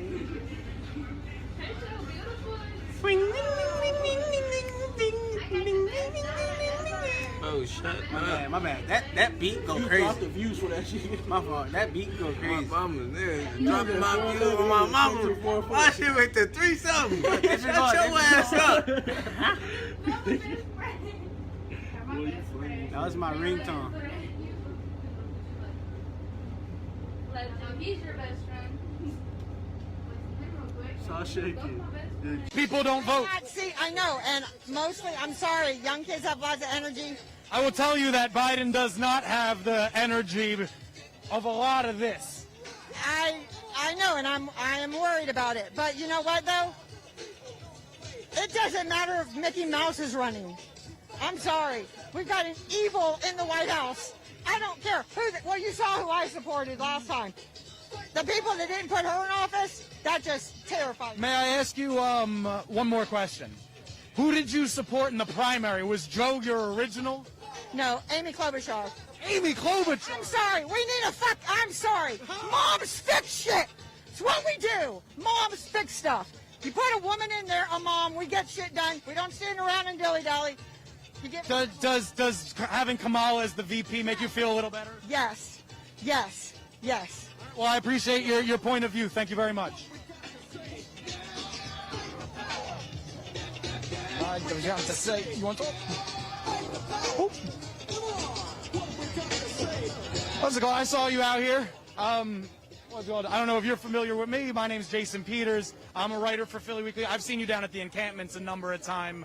I'm out here live for Status Quo. I know that you're a young activist. I Can't Breathe. I don't know if that's the name you go by or the foundation, but talk to me about your activism in the city and why you're out here today. First, get the gum out real quick. First is I Will Breathe, because I Can't Breathe says that we stuck under that system, which we aren't. And then we pretty much support all the marginalized groups, whether it's the homeless, black, gay, yeah. So what brings you out here today to this specifically? Priority one is getting Trump out of office. If we can do that, then we can ensure that Black lives actually will matter. With him in office, there's no way that's going to happen. Do you feel like things will be better for Black Lives, or Black Lives Matter's initiatives will have a better chance under a President Biden? 100%. Like Chris said in his speech, we can hold Biden accountable. We can elect everybody under him to keep him accountable. Whereas Trump, he clearly doesn't care about checks and balances or the system at all. So it's harder to make sure we get the change that we want. Okay. How do you feel about the ratio of counter-protesters to Trump supporters out here today? As expected, they're scared to come in the city. So out northeast, when Pence was here, it's hundreds and thousands of them. We're in a city where we have a larger base. They're not here, as expected, and that's why making sure that the people in this city vote is so important. All right, well, thank you for your time. Get a phone. All right. Let me check what time it is. Make sure to like, subscribe, comment, be in the super chats, real YouTube stuff. We are live out here in front of the National Constitution Center, where Donald Trump is set to have a town hall with undecided voters, socially distanced, I presume, inside of that building in the back. We've got more police out here than you could believe, more media than you could believe. We've got the Jubilee 2020, protesters from all sides. We're going to take one last crack at trying to talk to some people and see who we can talk to. Anyone interesting? How you doing? It's hard to pick who to interview. I never really know what to do. You just kind of look at whoever's the most engaged. All right, let's walk over here. Once again, my name is Jason Peters, at JPeters2100. We are live on Status Quo. Keep seeing my people out here that I've already talked to. All right, we're gonna come up here. Where's my camera? Oh, you're right there. Like, subscribe, YouTube, super chats. Donate the $5 a month. No justice, no peace. I'd like to talk to someone who has a Biden-Harris sign. The Biden-Harris people. Oh yeah, let's talk to a Biden-Harris person. Excuse me. I'm gonna get that guy with the Biden-Harris sign. Excuse me. Pardon me. I would like to talk to the guy. Excuse me. I'd like to talk to you, baby, because you have a Biden-Harris sign. Would you like to talk to me?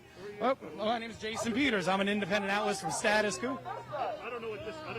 It's independent. I write for Philly Weekly. I have no agenda. I just saw the sign and wanted to speak to someone who openly wants that. Sure. Okay, so can we sneak out a little bit? Thank you very much.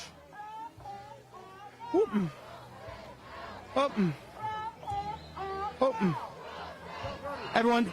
I don't know who you are, so I can tell I'm not sneaky. I'm not trying to do anything negative. I understand that, but I'm not familiar with you. You could very well be like some kind of like Jack Posobiec lined right-wing lunatic. Not me.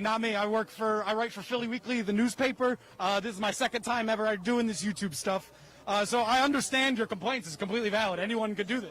There's a lot of bullshit people, horrible people out there doing shit, and I just don't know who you are. What if I squirted mustard all over your shirt like a bit? I understand it. You don't want to talk to me. You're scared of me. That's fine. I'm not scared of me. Scared. I just don't know what I'm participating in. That's fair. If I'm familiar with you, whether you were like a right-wing lunatic or a left-wing lunatic or someone unbiased, I would be comfortable with it, but I just don't I'm very unbiased. I have one question. Why do you support Biden-Harris? Because I'm a Democrat, number one. I'm a raging liberal, number two. And the other guy is a racist piece of garbage that needs to be removed from the face of the earth. So in our quasi-democratic system, we're left with two choices. Simple. All right, well, that's fine. I couldn't possibly manipulate that. So, Status Quo, Jason Peters, I'm going to leave you be. All right, take care. Yeah, not a problem. Either way. Let's, I think we got as many perspectives as one could possibly get today. I think we've seen enough. John. So my name is Jason Peters, reporting live for Status Quo and signing off. Today, we are here outside of the National Constitution Center here in Philadelphia. Things seem to be simmering out. We had our big things of outrage. It doesn't look like a lot more Trump supporters are showing up, and it looks like the protesters have mellowed out. This is about as crazy as it's going to get, and people are here because they're mad. People are here because they are passionate, whether it's for Trump or against Trump. But once again, today, Trump is in Philadelphia to take questions from undecided voters. Signing off for Status Quo. Oh, shit. I might go talk to this lady. Hold up. Excuse me. Would you like to be interviewed? Your sign's extremely sensitive, so I'm just going to ask you about your sign. I'm sorry, first of all, that your husband is dead, but why are you out here? I'm out here because Donald Trump did not take the necessary steps to tell us the truth about COVID. He called it a Chinese disease as if it would not impact other people. He downplayed it, so that's why I'm out here. Sorry, the Bike Life kids in the background. Always jarring. My cameraman's from out of city. He's never seen the Bike Life. Do you have any idea of how your husband contracted COVID? He contracted COVID at work. He was a social worker. Social worker. Mm-hmm. You saw the video and the recordings of Trump admitting that he knew recently that COVID was much more deadly than he wanted to let out. How did that impact you as someone who lost someone to COVID? It made me angry and frustrated, and also that he did not value the life of Americans, just his own. Out here today, I talked to a lot of people that said COVID is not real. COVID doesn't, it's being overblown. It's not as big a deal. What would you say to that crowd, the maskless crowd, so on? Because they haven't lost anyone to COVID, they don't understand how serious it is. I watched my husband suffer with this disease. It is real, and people need to take the necessary precautions. All right, well, I thank you for your time, and once again, I'm sorry for your loss. Okay, well, that's it. That's as somber as they come. My name is Jason. Oh, we're gone? Oh, my name is Jason Peters, signing off from Status Quo here in my hometown of Philadelphia. Today, Trump will be answering questions at a town hall with undecided voters. And I want to thank everybody for watching. Like, subscribe, comment, be in the super chats. $5 a month to support Status Quo. Follow me at jpeters2100. Follow my cameraman, John Farina, Jordan Sheridan, Jen, all of us. And thank you for watching. Oh, Mello. What up, Mello? What up, Mello? That's Mello. Boy, who the fuck you on live with? But yeah, it's too Boy, who the hell you on live with? Some random people. Yeah. I'm thinking that's my own boy Mello. Like, oh, look close on. Who baking who? Back to back. You know, you hear most shooting. You know, the 21-month-old baby just got shot out forces. You know, somebody literally, I see the. Somebody got to kill a lighter fluid.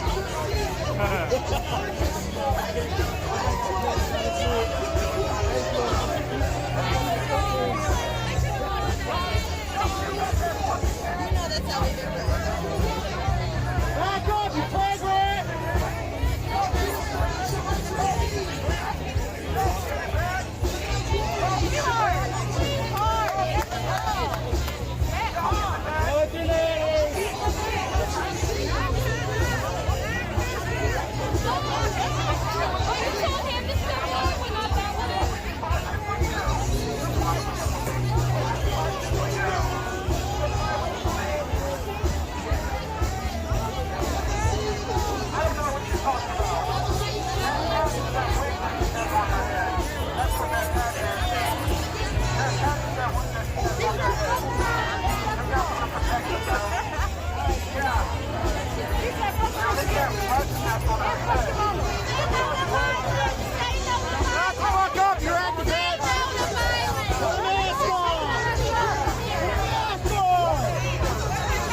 And everybody with the Texas Juvenile Justice Office Justice Department healed this hard time. You know, he was a true hero. He tried his best each and every day to protect his community. COVID-19's been a huge threat to lots of people this year. Texas has had a terrible year, not just for their citizens, but for their officers. Tons of corrections officers have passed away this year from COVID-19. And since Texas is such a big state, it's really, it's easier to get it there than other states, especially in jails, where you're exposed to a lot more in your area, because jails aren't the nicest of places. So there's a big chance you can get COVID there. But I want to thank him, even though he's in heaven. I want to thank him for all he did toward his community, the dedication he made during COVID-19. You know, it's just so incredible. I want to thank all corrections officers, not just in Texas, but in every single state, as well as all officers who are still on the front line right now, protecting your community through COVID. You know, it's been such a stressful time for our nation, and you guys are just making it just a little easier. All of you first responders, the officers, firefighters, doctors, everybody who are a first responder, even though you're having a stressful time, I gotta say, you're making it so much easier on many other people who are also going through a stressful time, because even though COVID is a threat, if they call 911, you will still go to those calls, and that's just truly incredible. So I want to thank you so much, and I pray to his whole family, they heal through this difficult time, even though it's been a few months since his passing. To the family, I'll be singing his blue line flag, as well as a handwritten note in his honor. I want to thank everybody who came out tonight: the Maitland Police Department, the Sanford Police Department, and the U.S. Customs and Border Protection, and my whole family, as well as God for keeping me to this mission. I want to thank them all for coming out tonight. We have 2 more in suit tonight. Unfortunately, they're both for officers. Also, you may have been wondering why we're running so late for this officer. You know, it takes time for them to find out if it's COVID or not in the line of duty or off duty, because, you know, it's really hard to find that out. But the only bad thing about that is, since they update them a few weeks after passing, or in this case, a few months, we have to play catch up for COVID a lot. So just fingers crossed. Let's pray that everybody, every officer and firefighter stay safe from COVID-19 because it's been really hurting these families and pretty much it's been hurting the whole entire world. This pandemic has been crazy, so fingers crossed it goes away very, very soon and no more get it in the line of duty. I want to thank everybody again for watching. We have 2 runs tonight, so please stay tuned for those runs.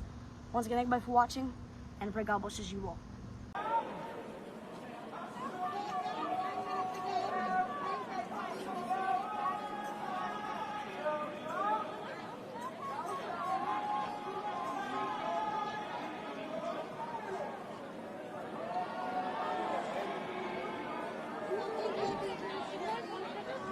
Come over this now.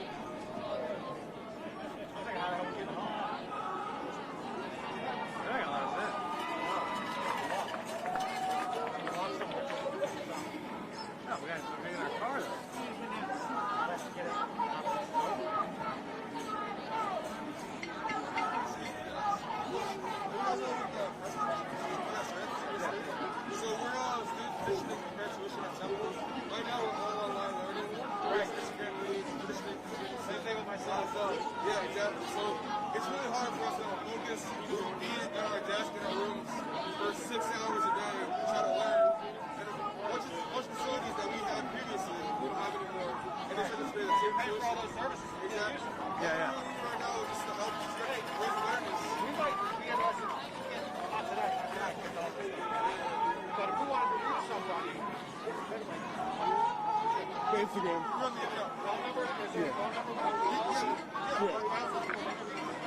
Awesome, yeah. That's awesome, yeah. Yeah, give it to the reporter.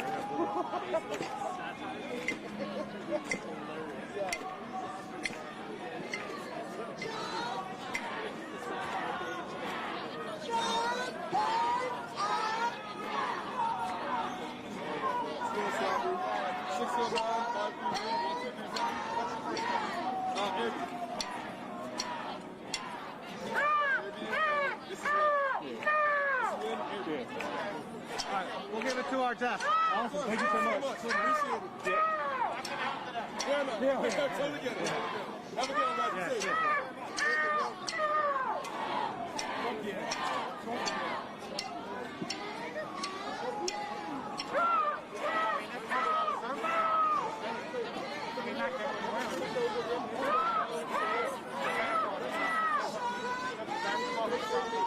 Yeah, I can. Just definitely pick up the basketball.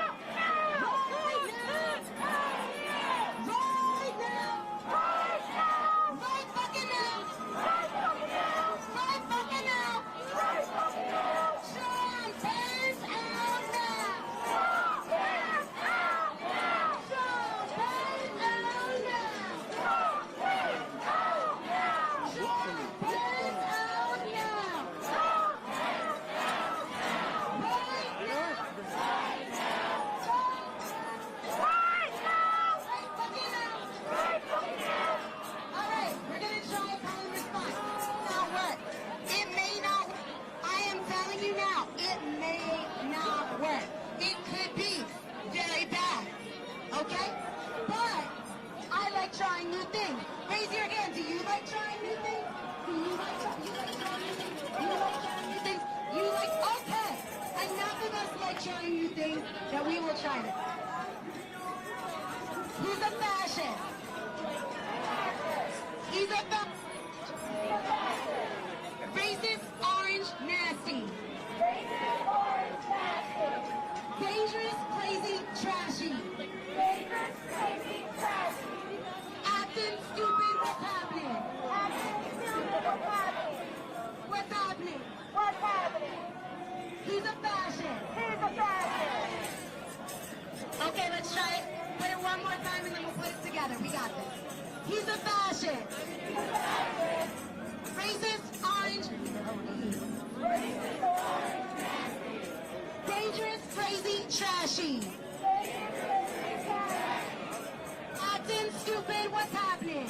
Acting stupid, what's happening? What's happening? What's happening? He's a fascist. Recognize the rhythm? Thank you. Can you say that? not louder because some people don't. It's supposed to be the beat of Savage. Okay. Let's try to put it together, see if we can do it. He's a fascist. Do it together this time. It's all right. He's a fascist. Racist, orange, nasty. Dangerous, crazy, trashy. Acting, stupid, what's happening? What's happening? He's a fascist. Racist, orange, nasty. Dangerous, crazy, trashy. Acting, stupid, what's happening? What's happening? He's a fascist. He's a fascist. Racist, orange, nasty. Dangerous, crazy, trashy. Acting, stupid, what's happening? What's happening? He's a fascist. Give it up for yourself.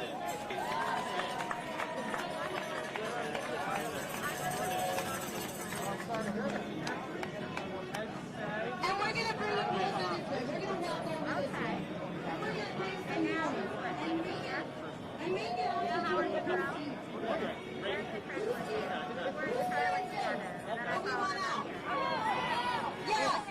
Trumpet out now. Trumpet out now.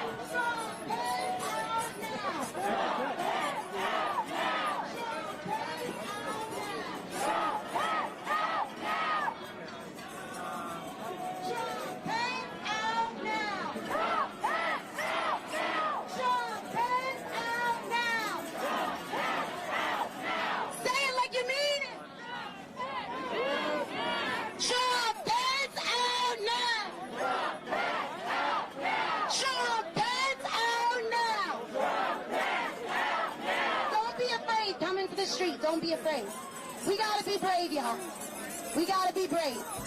We gotta do things we haven't done before. Because we face a danger we have not faced before. And I wanna give some love to my sister Bird, who brought this beautiful million songs.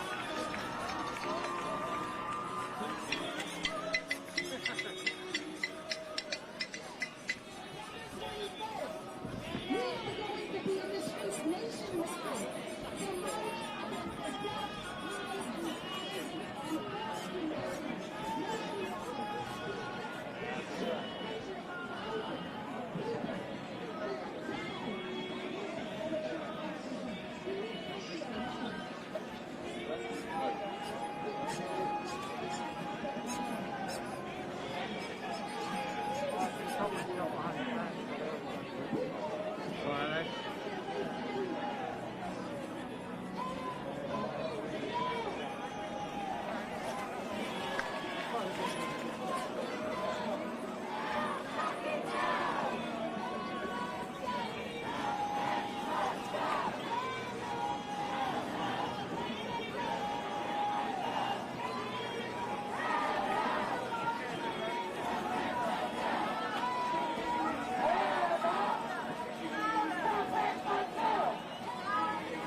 We've been talking about how on the radar, I mean, for whatever it's worth, some viewers think it's starting to move a bit to the east. Also, you can see the rain does get further from Gulfport in this hour loop. Has it started moving to the east a bit before they thought it would? I don't know. Is the speed going to still be 2, or is the speed going to change? Don't know. Is it strengthening at all? It's the wind's not supposed to go above 80 max sustained winds, but we did see somewhere near the eye recently, in the last like 20 minutes, there was I think an oil platform that had a gust of 108 and sustained wind of 91. So are the winds different? All these questions, we'll have to wait till the top of the hour for them to come out with an update for 8. We'll probably come out with it before 8 p.m., the 8 p.m. update Eastern, and we'll find out that. But yeah, I'm really wondering about if it has started its eastward turn a little early, it's turned more to the northeast, that'll certainly, that could really affect the path of the storm. It will affect the path of the storm. Panama City's getting a lot of rain too. Curtis is lost says maybe east. Sean Week says prayers for people in Florida. Oh, hey, Jim Hiking Jacket. Thanks for all your support, Jim Hiking Jacket. Very much appreciated, Jim. Thank you.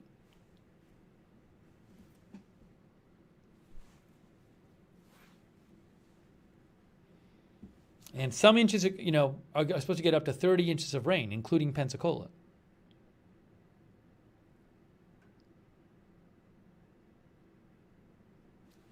Actually, I should move this over a little bit this way. If we zoom out also, you can also notice that, okay, more rain is also moving into Alabama now as this thing moves north.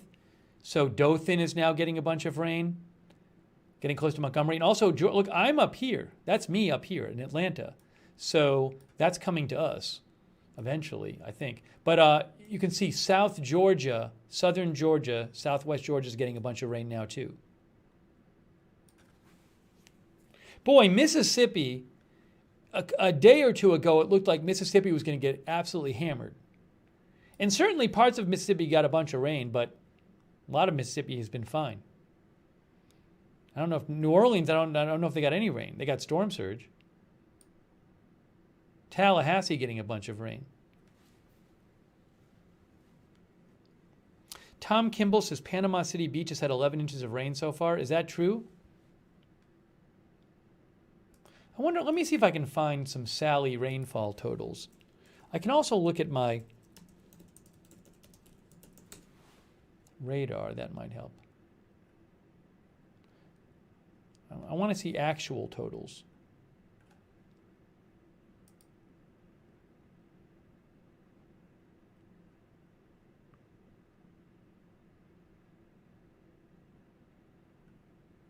See, the radar actually has a feature which lets you check around at the rainfall totals.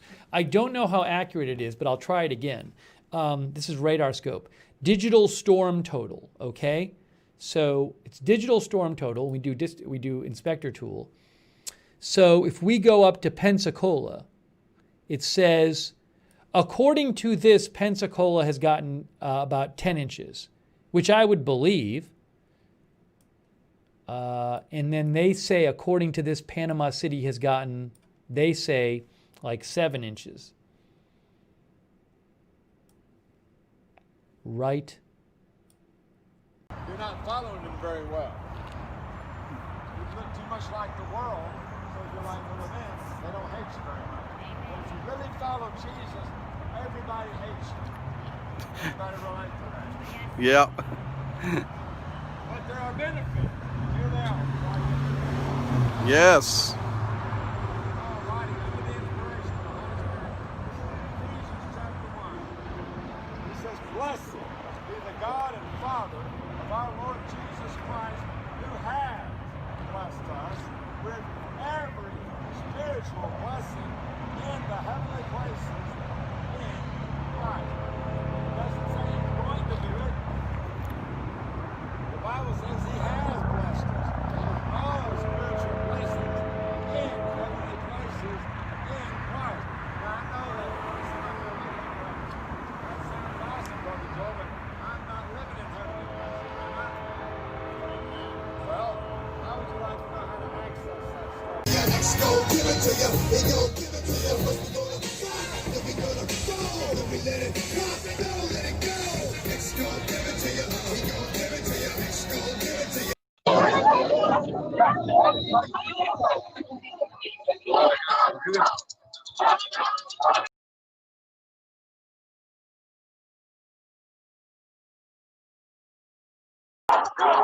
Fuck Donald Trump!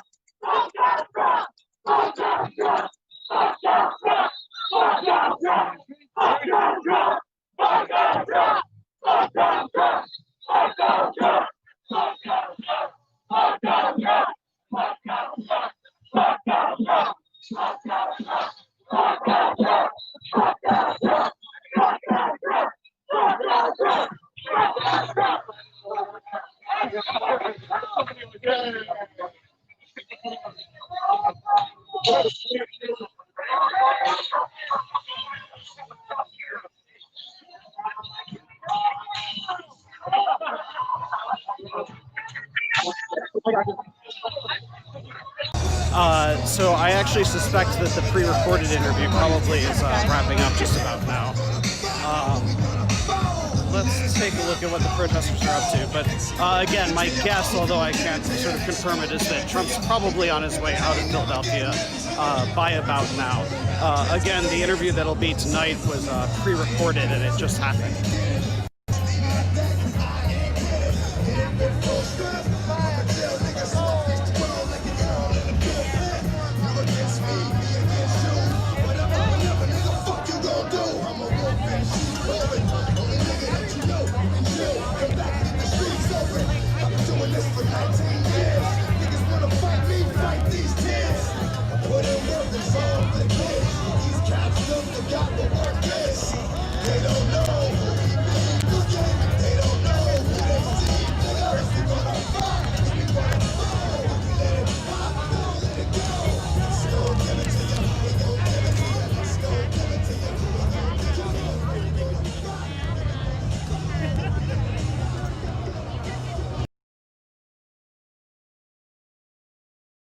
Somebody's got to get this fixed.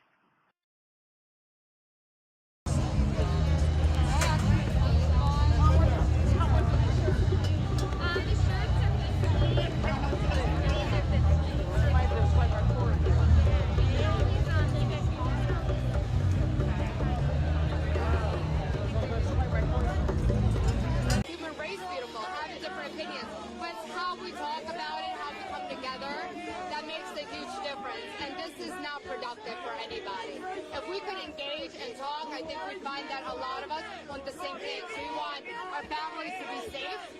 We want our kids to have a good education. We want to have access to health care. But the only difference between us is that I don't believe in communism. I believe in capitalism. I believe in the right to earn and decide for myself and my family how I want to spend those earnings. I don't believe that government or big government is the answer to our problems. I think it's more love and more communicating.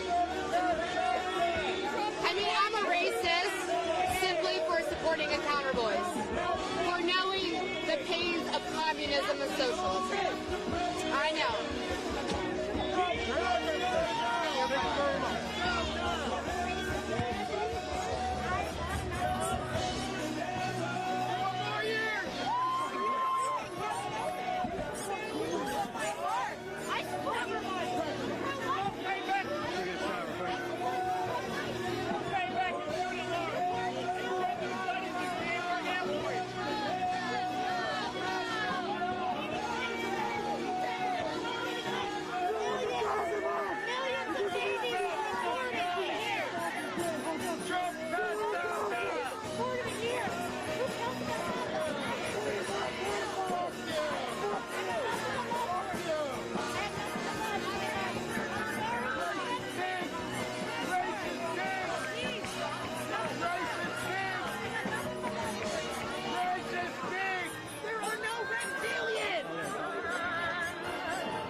No density requirement. Okay.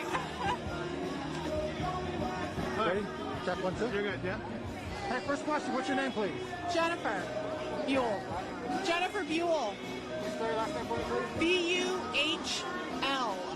Okay, so I guess you're an undecided voter? Does anything sway you or what? You know, I'm a registered Democrat, and I voted Democrat for a long time. This year, I'm going to vote on coronavirus. I guess I was really hoping to ask a question to the president. It doesn't look like I'm going to be able to do that. But my question to him would be, why is the government following the dictates and the mandates of basically Bill Gates?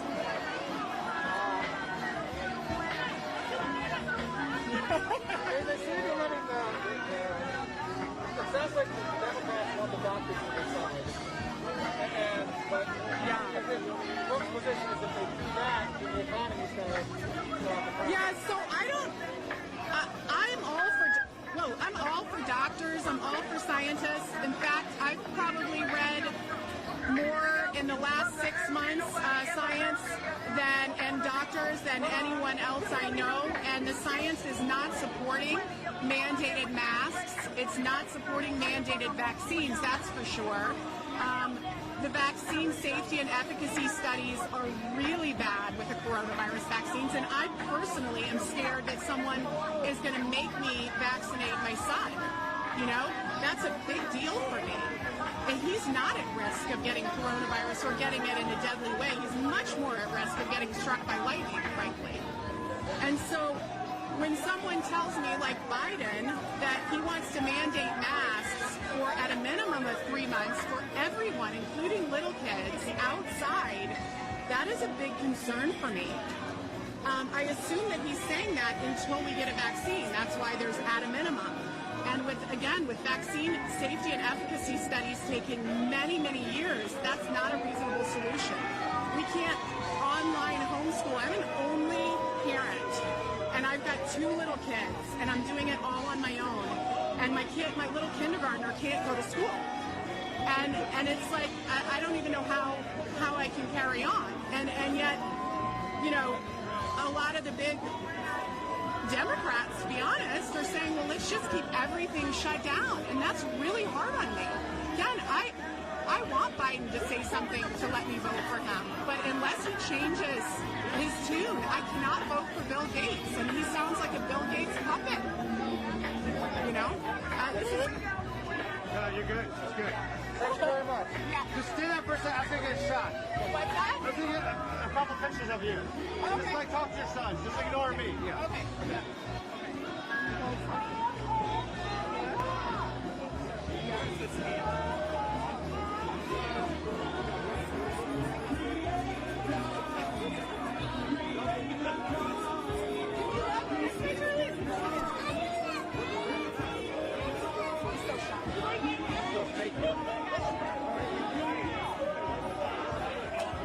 Don't just pick my bad sound bites. No, we won't. We're going to give this to someone nice side that's going to put it together. Okay, so you'll probably be on tonight 10 o'clock. Oh, what CBS. For free. Yeah. Okay. 10 and 11. All right, thank you. Appreciate it. Thank you.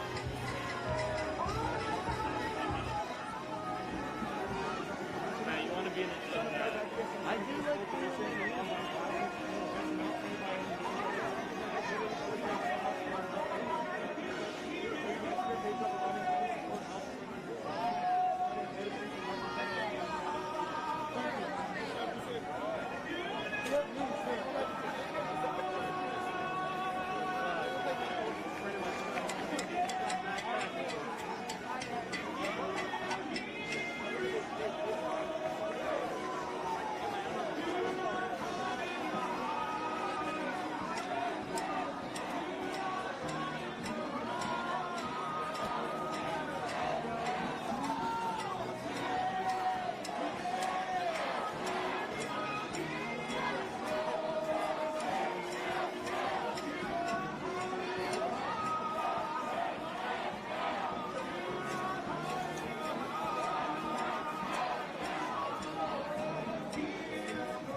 you have another hit? You have to...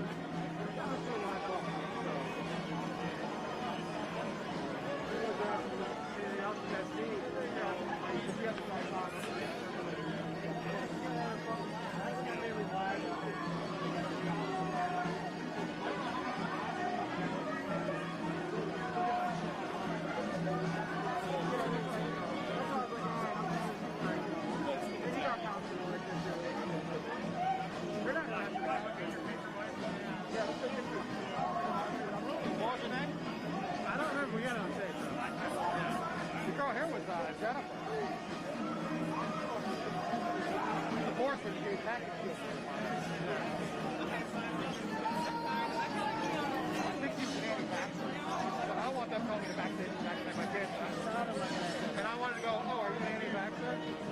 Because they are fucking radical.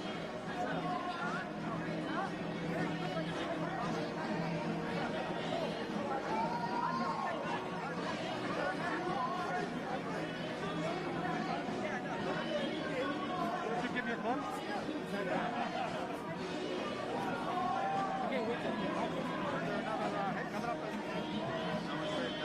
They're literally telling me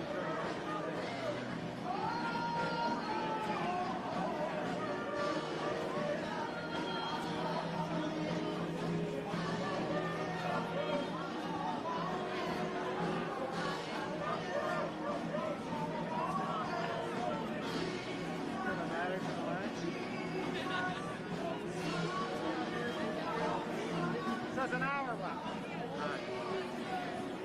I can put a newer one on. All right. 5:43.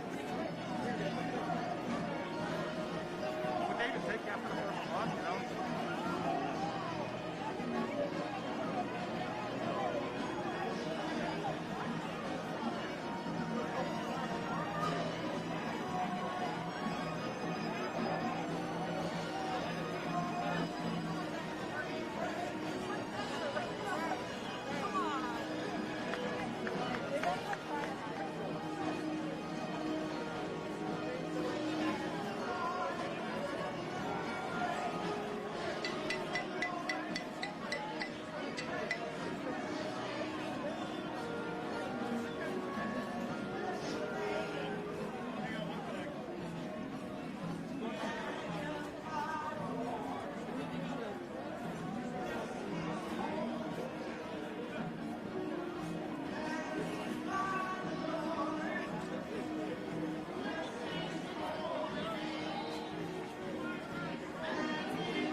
A father of 4 and an Army veteran, his family said standing up for strangers was in his character.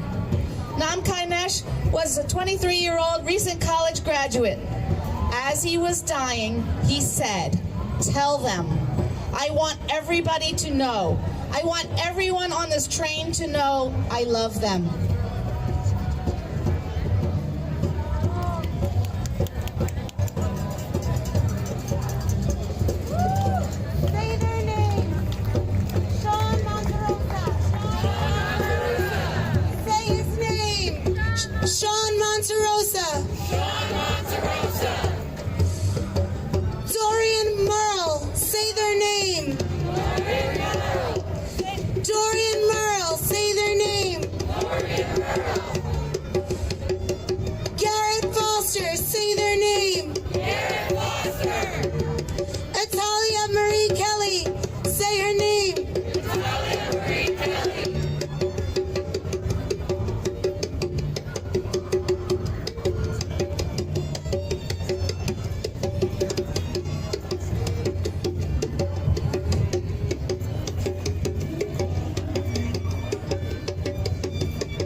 enough of that. Some of you guys have had a bunch of nasty baby killer going to hell. A nasty baby.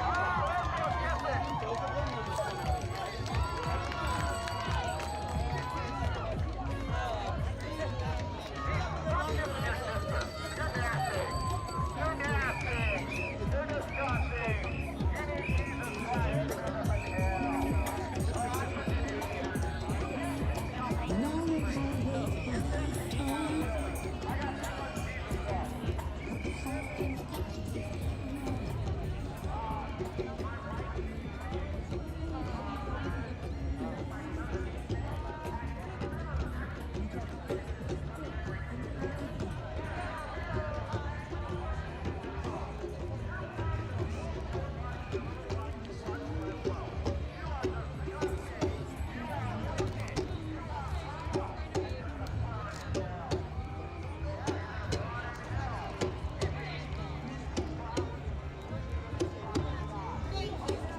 George Gomez, 25 years old. He was shot dead by 4 police officers during a George Floyd protest in Las Vegas on June 1st. Police claim Gomez raised a gun at them. Gomez was killed while running and had previously been knocked to the ground with impactations. Shortly before his murder, Gomez went up protesters to hug a woman who was telling her story of how her son had been killed by police 4 years earlier. Gomez hugged the woman, telling her, "I'm sorry about your loss. Tell your son's story." Say his name. Say his name. Say his name. Say his name. Say his name. Say his name.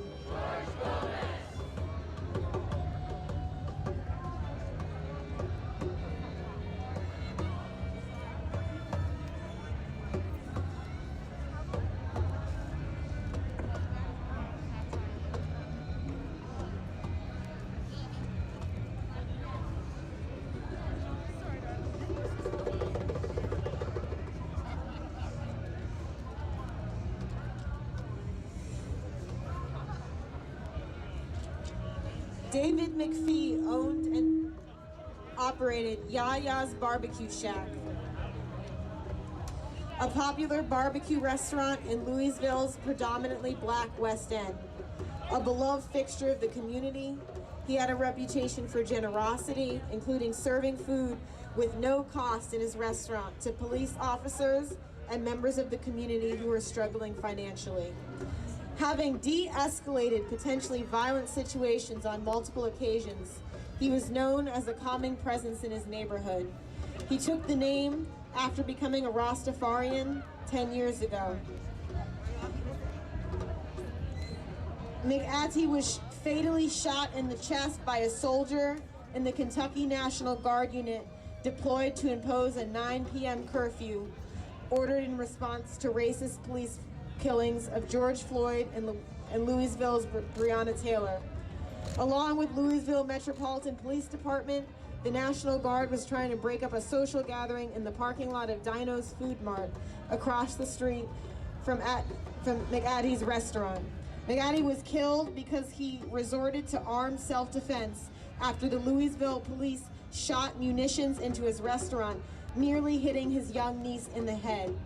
Subsequent investigation determined the pepper ball shots that Louisville police rang into Yaya's Barbecue Shack were not indistinguishable from other ammunition. McAtee was killed for legally resisting an unwarranted assault on his property and family. No charges have been filed against his killer or the Louisville police officer who assaulted his restaurant and its patrons with internationally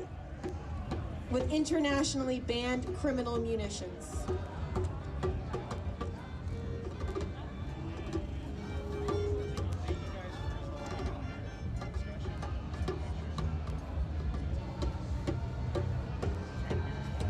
Italia Marie Kelly. She was trying to protest peacefully. On May 31st, 2020, Italia Marie Kelly, a 21-year-old black woman, was fatally gunned down by a white man, Parker Merlin Bells, after attending a Floyd protest at a Walmart parking lot in Davenport, Iowa, on June 1st. She was here trying to protest peacefully, her mother said. This needs to stop. It needs to stop now, before another mother has to grieve like I do and cry over her baby gone. It's gotta stop, she said in tears. Kelly said her oldest daughter, quote, died of the kind of senseless violence she protested. We need to stop the racism in the city. We need to stop the black and white issue. This is why she was here, trying to get the message across, and it ended her life.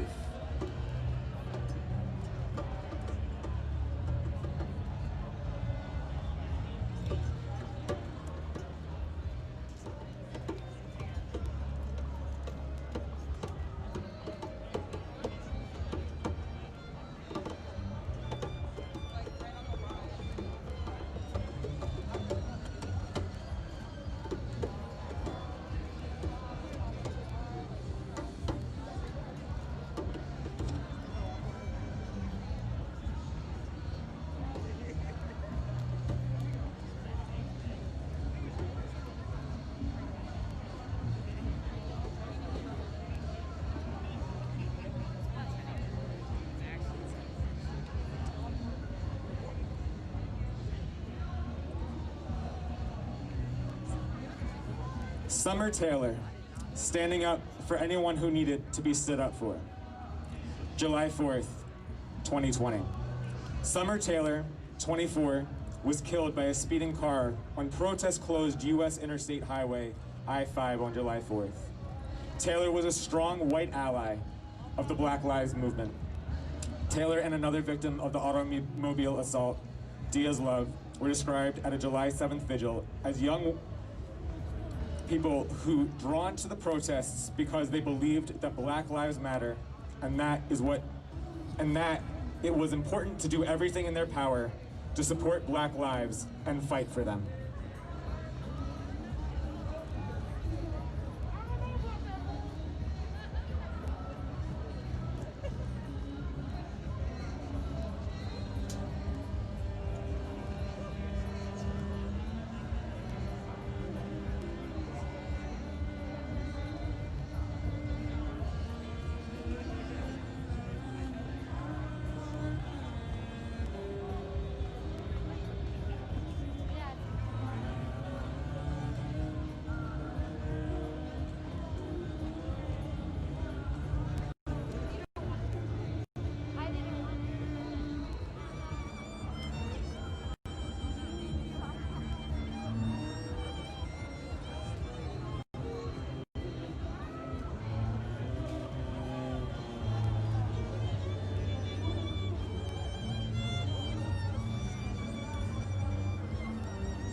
They won't answer the question if they're letting her leave.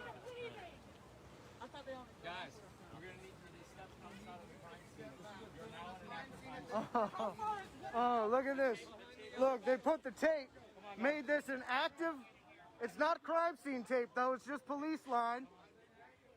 So it's not crime scene tape. Look, they roped it off. This is a new form of kettling. It's not crime scene tape, though.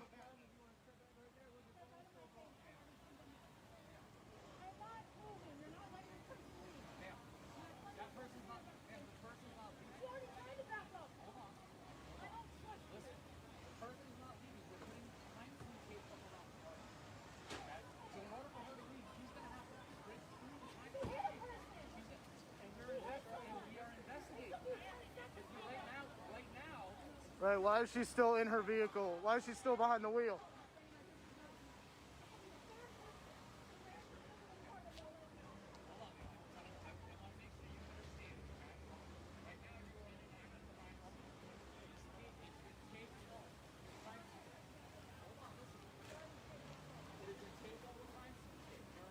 They're trying to arrest you. They're trying to set it up.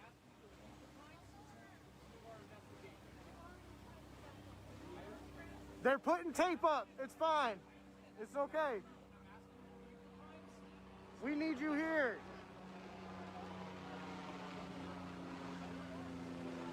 If they do, the world is watching. Everybody will see them do it.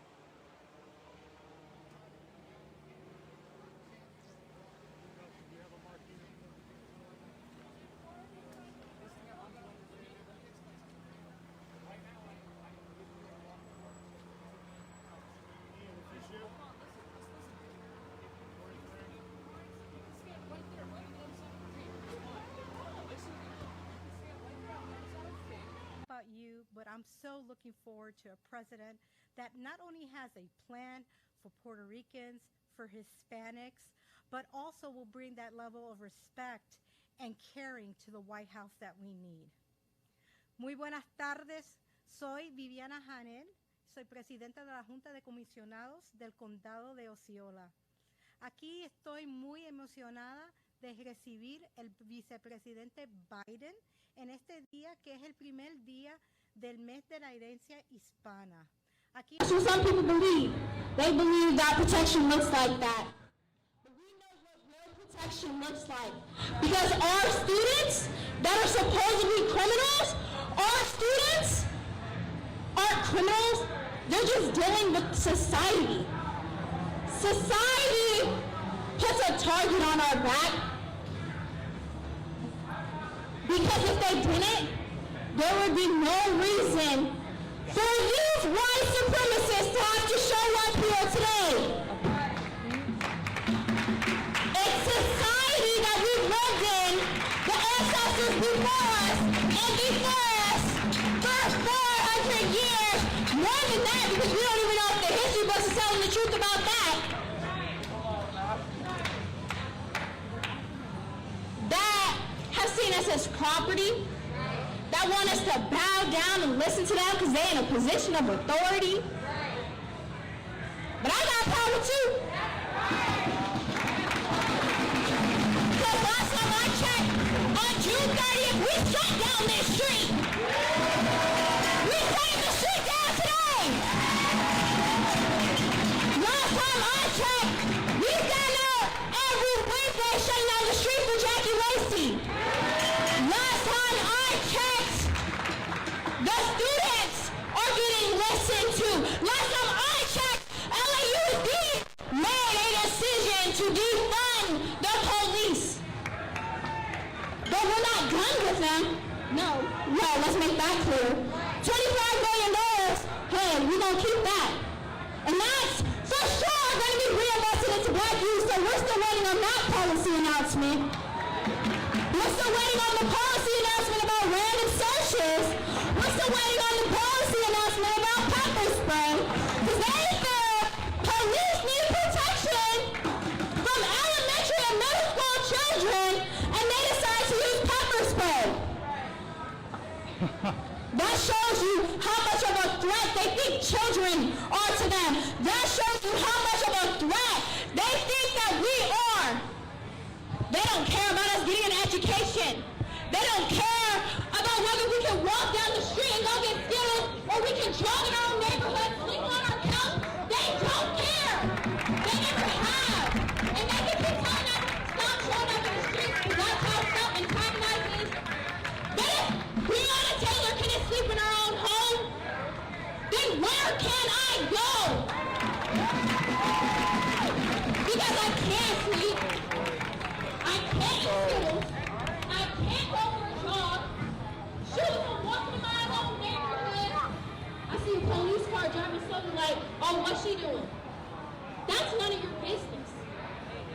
Joseph's gonna say that. What are you doing? Say a version of that. Well, that's the question that needs to be asked. What are you doing in our communities? Why do you call us as so much of a threat? Why do you think you're the solution to safety? I don't want to hear none of that. All cops are bad because if the good cops stand up and they start overtaking the bad cops, now that's a version of safety. No, it's not. Because either way, cops don't protect us. Because that one good cop that you think you have, they can easily turn their back because it only takes for a quick second for someone to believe something. For someone to begin and then over time, their version of safety is for the That's fine. You don't have children, you don't get a say. At all.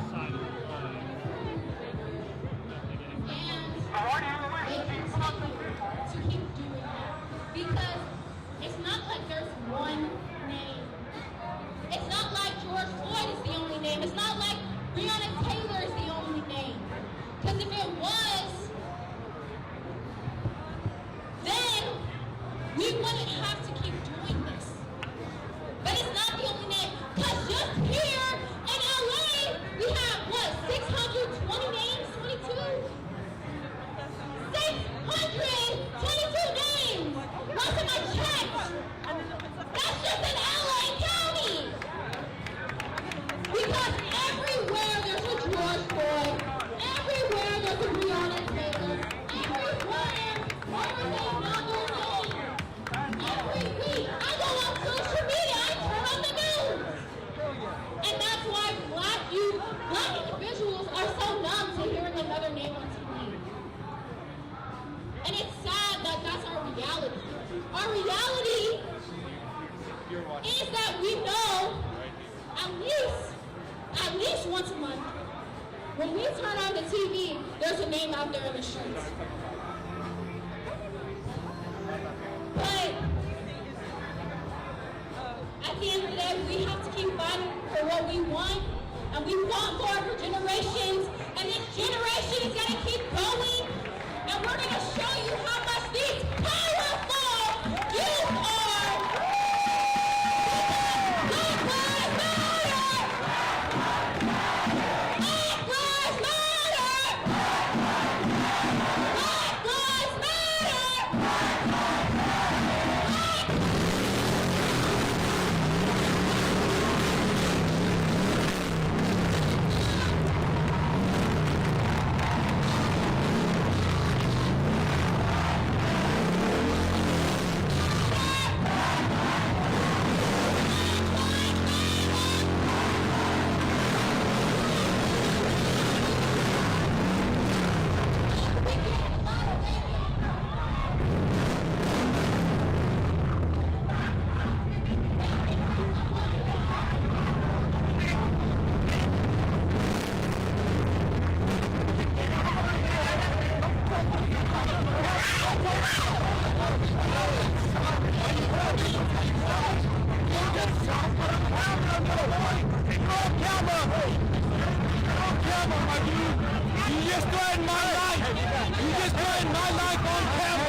call 911 because there was a robbery. They snatched it from your hand. He's still right there. I see him. There's a fucking lawyer here. Hey, let him come though. That's fine. We'll be in court.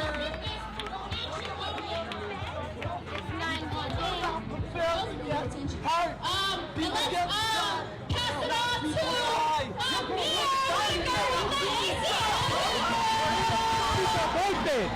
Both sides. What's wrong with you?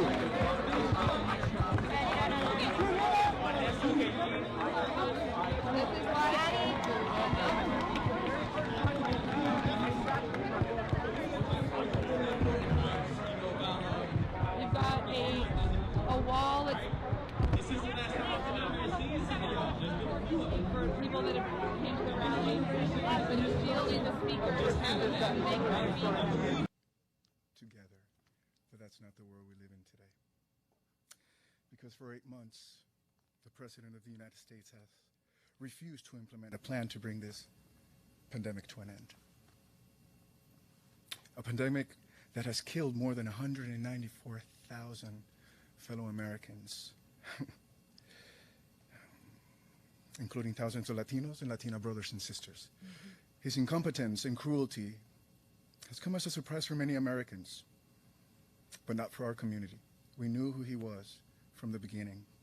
After Hurricane Maria, we saw how he tossed paper towels for a photo op while asking the cabinet if he could sell Puerto Rico. We witnessed his cruelty when he launched his campaign by calling immigrants rapists and criminals. As a president, he deployed ICE to implement barbaric policies. We also witnessed his shamelessness when, after the Pulse nightclub shooting here in Florida, instead of comforting victims, he tweeted, "Appreciate the congrats." I am not kidding, this is what he said. Appreciate the congrats. But we have good news. Not only do we have the chance to defeat Donald Trump this November, we have a chance to elect a president who will rebuild America. A president we will be proud to call our commander-in-chief. That's because Joe Biden is a man of character. He believes his family and mine are more similar than different. He believes everyone has a place in this country, no matter where you were born, what you look like, or who you love. Joe Biden is a president who is ready to protect all Puerto Ricans. It doesn't matter if you live in Pennsylvania. It doesn't matter if you live in Florida. It doesn't matter if you live in the island. He's ready to work for us. A president who will respect the dignity of the Puerto Rican people. A president who has a plan to provide relief from unsustainable debt that is holding our economy back. Who will listen to us whether we're protesting outside of La Fortaleza or we're demanding action from the White House. That is exactly who Joe Biden is. With him as a president, we will always have a chair at the table. But before that happens, we have to make sure he wins. I'm going to ask you, almost beg you, to please. You have to go to voyavotar.com or iwillvote.com and register now. We have to do this for our children. We have to do this for the children of our children. You know, guys, I like to have fun. But this is really serious. These are the most important elections. These are the most important elections we've seen in this history of this country, and Puerto Ricans have the power to decide it. Us, Puerto Ricans, we have the power to decide. And we will use that power in November. We have to make sure Joe Biden goes to the White House. I beg you, please, go to voyavotar.com or iwillvote.com and make a plan. Make a plan of what you're going to do that day. How are you going to get to the voting polls? But we have to do this. We have to change the course this country's going to. Thank you. Hello, Florida. Today kicks off the first day of Hispanic Heritage Month, which is a way to celebrate Latino culture and to recognize our heritage, that no matter where you come from, our culture and heritage is engraved in America. Yet our community is reminded that we are different, whether it's the accent on our last name or the accent in our voice, whether it's the color of our skin. There are many in this country that believe we don't belong. And as Ricky said, President's assault on Latino dignity started on day one of his campaign, when he called us drug dealers and rapists. And he has spent the last 4 years doubling down on demonizing Latinos. At the border, he has ripped kids from the arms of their parents and has locked them in cages. I want mothers everywhere to hear that. Imagine your child being separated from you and put in a cage 3 feet away from you where you cannot hold or console him. He has tried to deport dreamers, even the ones who serve in uniform to protect the United States of America. Our soldiers are being deported. He abandoned Puerto Rico after Hurricane Maria, left the island in complete devastation. He even thought maybe we could swap Puerto Rico for Greenland, because in his words, Puerto Rico was dirty and the people were poor.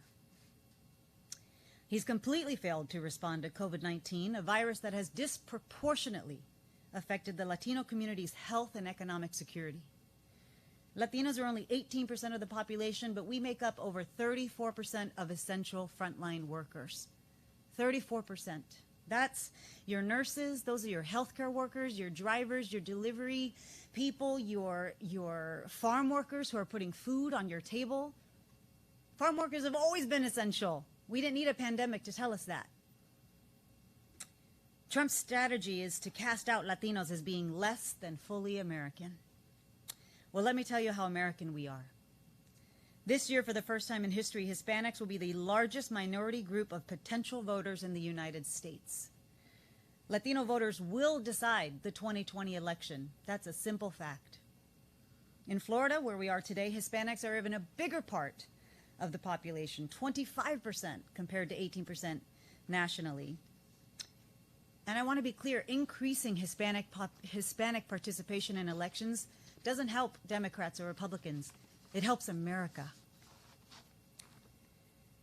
The media narratives try to reduce Hispanics to single-issue voters. Immigration, immigration, immigration.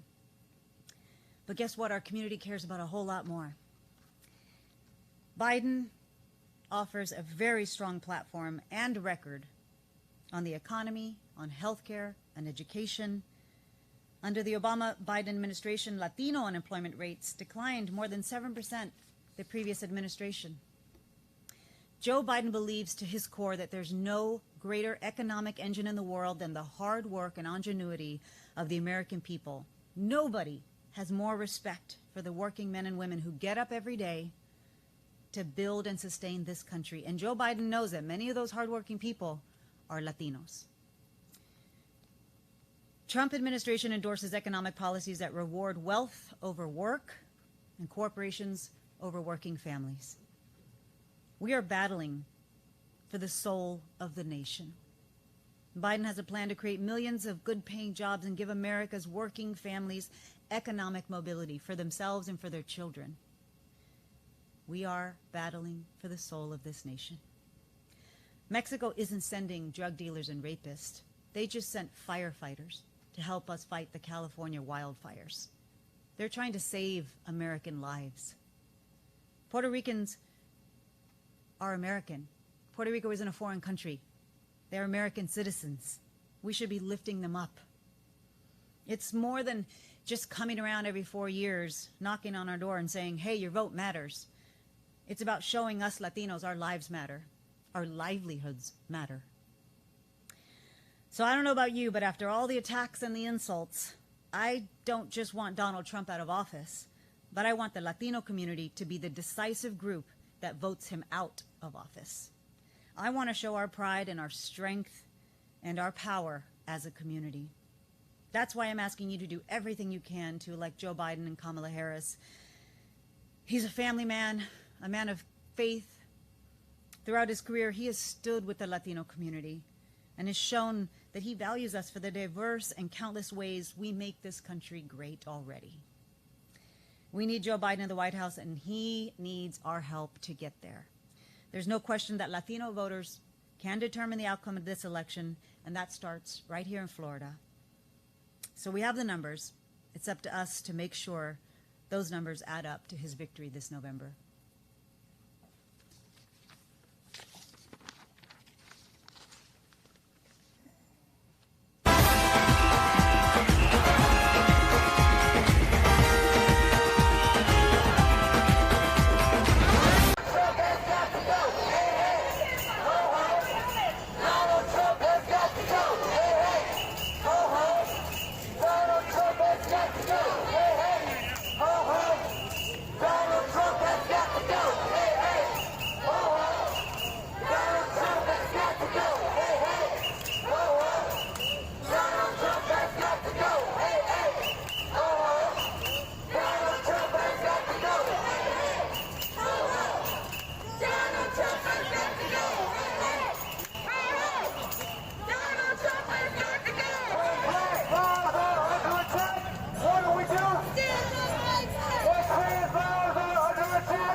You think they're paying us?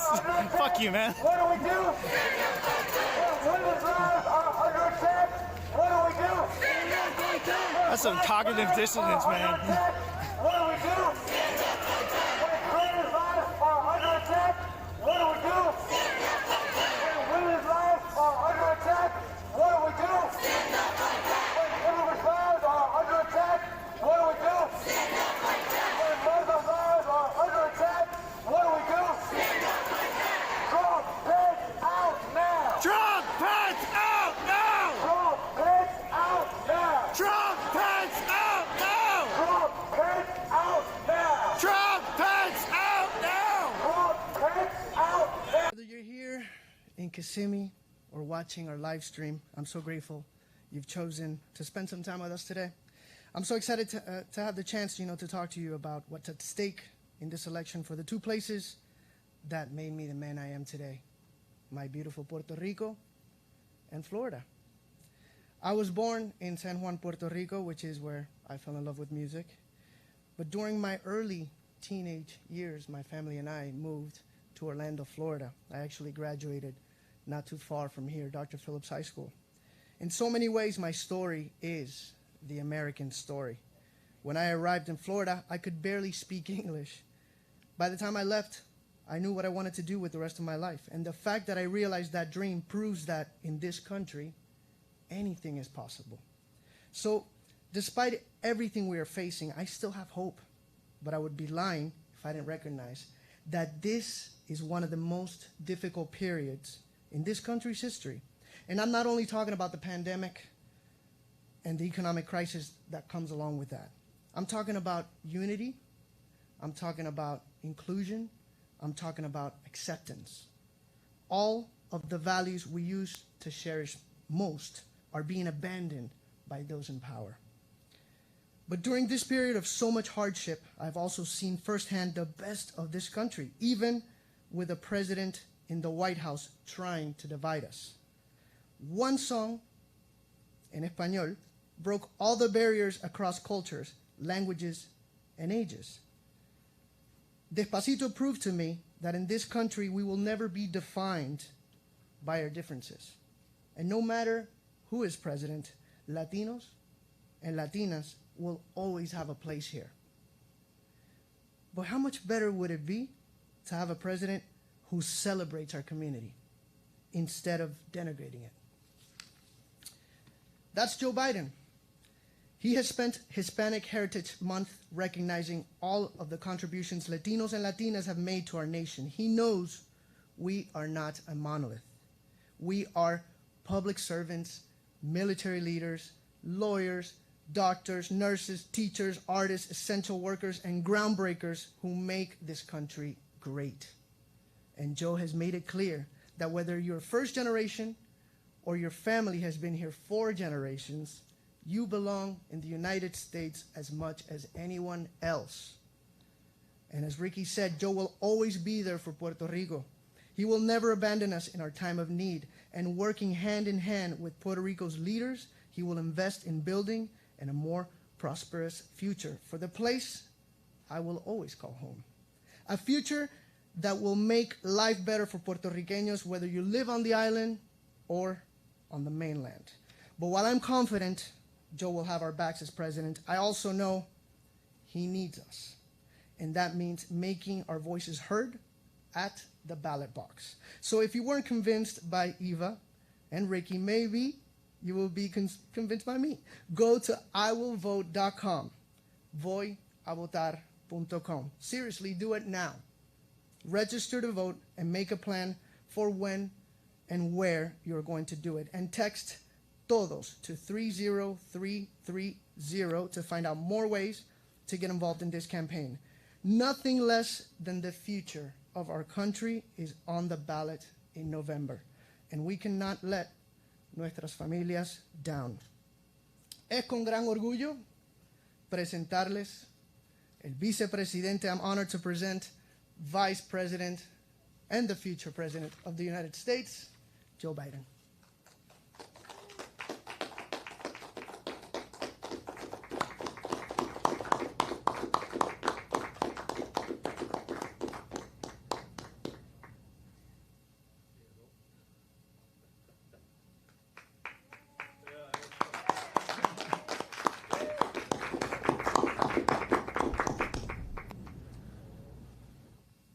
I just have one thing to say. Hang on here. All right.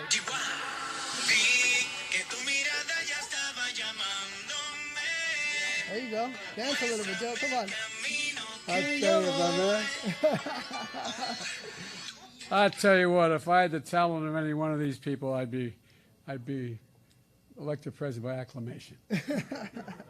Thank you so much. Thank you. Thank you, thank you, thank you. And hello and happy Hispanic Heritage Month.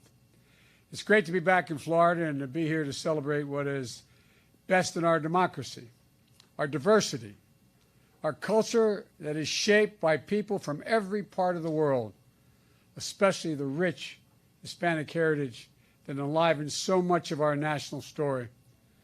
We hear it in the rhythms that pour into our hearts and move our feet. The artists like Luis and Ricky, and thank you both. Thank you both for being here, but more than being here, but thank you for actually jumping in and trying to help me win this election. It is, where I come from, they call that a big deal. It really is. Thank you, thank you, thank you. We see it represented in our television, on our movie screens, with actresses like Eva Longoria. Thank you, Eva, for both joining us tonight, for the outstanding work you did in hosting the first night of the Democratic Convention. You have changed political conventions forever. I don't think we'll ever see one like the old-fashioned conventions. You did an incredible job. You've become a great friend. And thank you, thank you, thank you for sticking with me. And we recognize in the halls of power in our Congress and our leaders, and like my friend Representative Darren Soto, who I had the pleasure of speaking with a few minutes ago. I thanked him for the passport into his district. I appreciate it. Congressman, thank you for all you do for the people in this district. And it's in the scientists working in labs across the country on vaccines to fight this virus, in the doctors and the nurses in the front lines working around the clock to care for people's health. It's in the diplomats who proudly represent the United States of America and our values in countries all over the world, and in our military members and the families who love this country so much, they're willing to sacrifice everything for it. It's in the engineers who are working to develop new technologies that are going to help us grasp our clean energy future, and in the skilled union craftsmen who are going to build it. Hispanic Heritage Month is an important reminder of just how much strength we draw as a nation from our immigrant roots and our values as a nation of immigrants.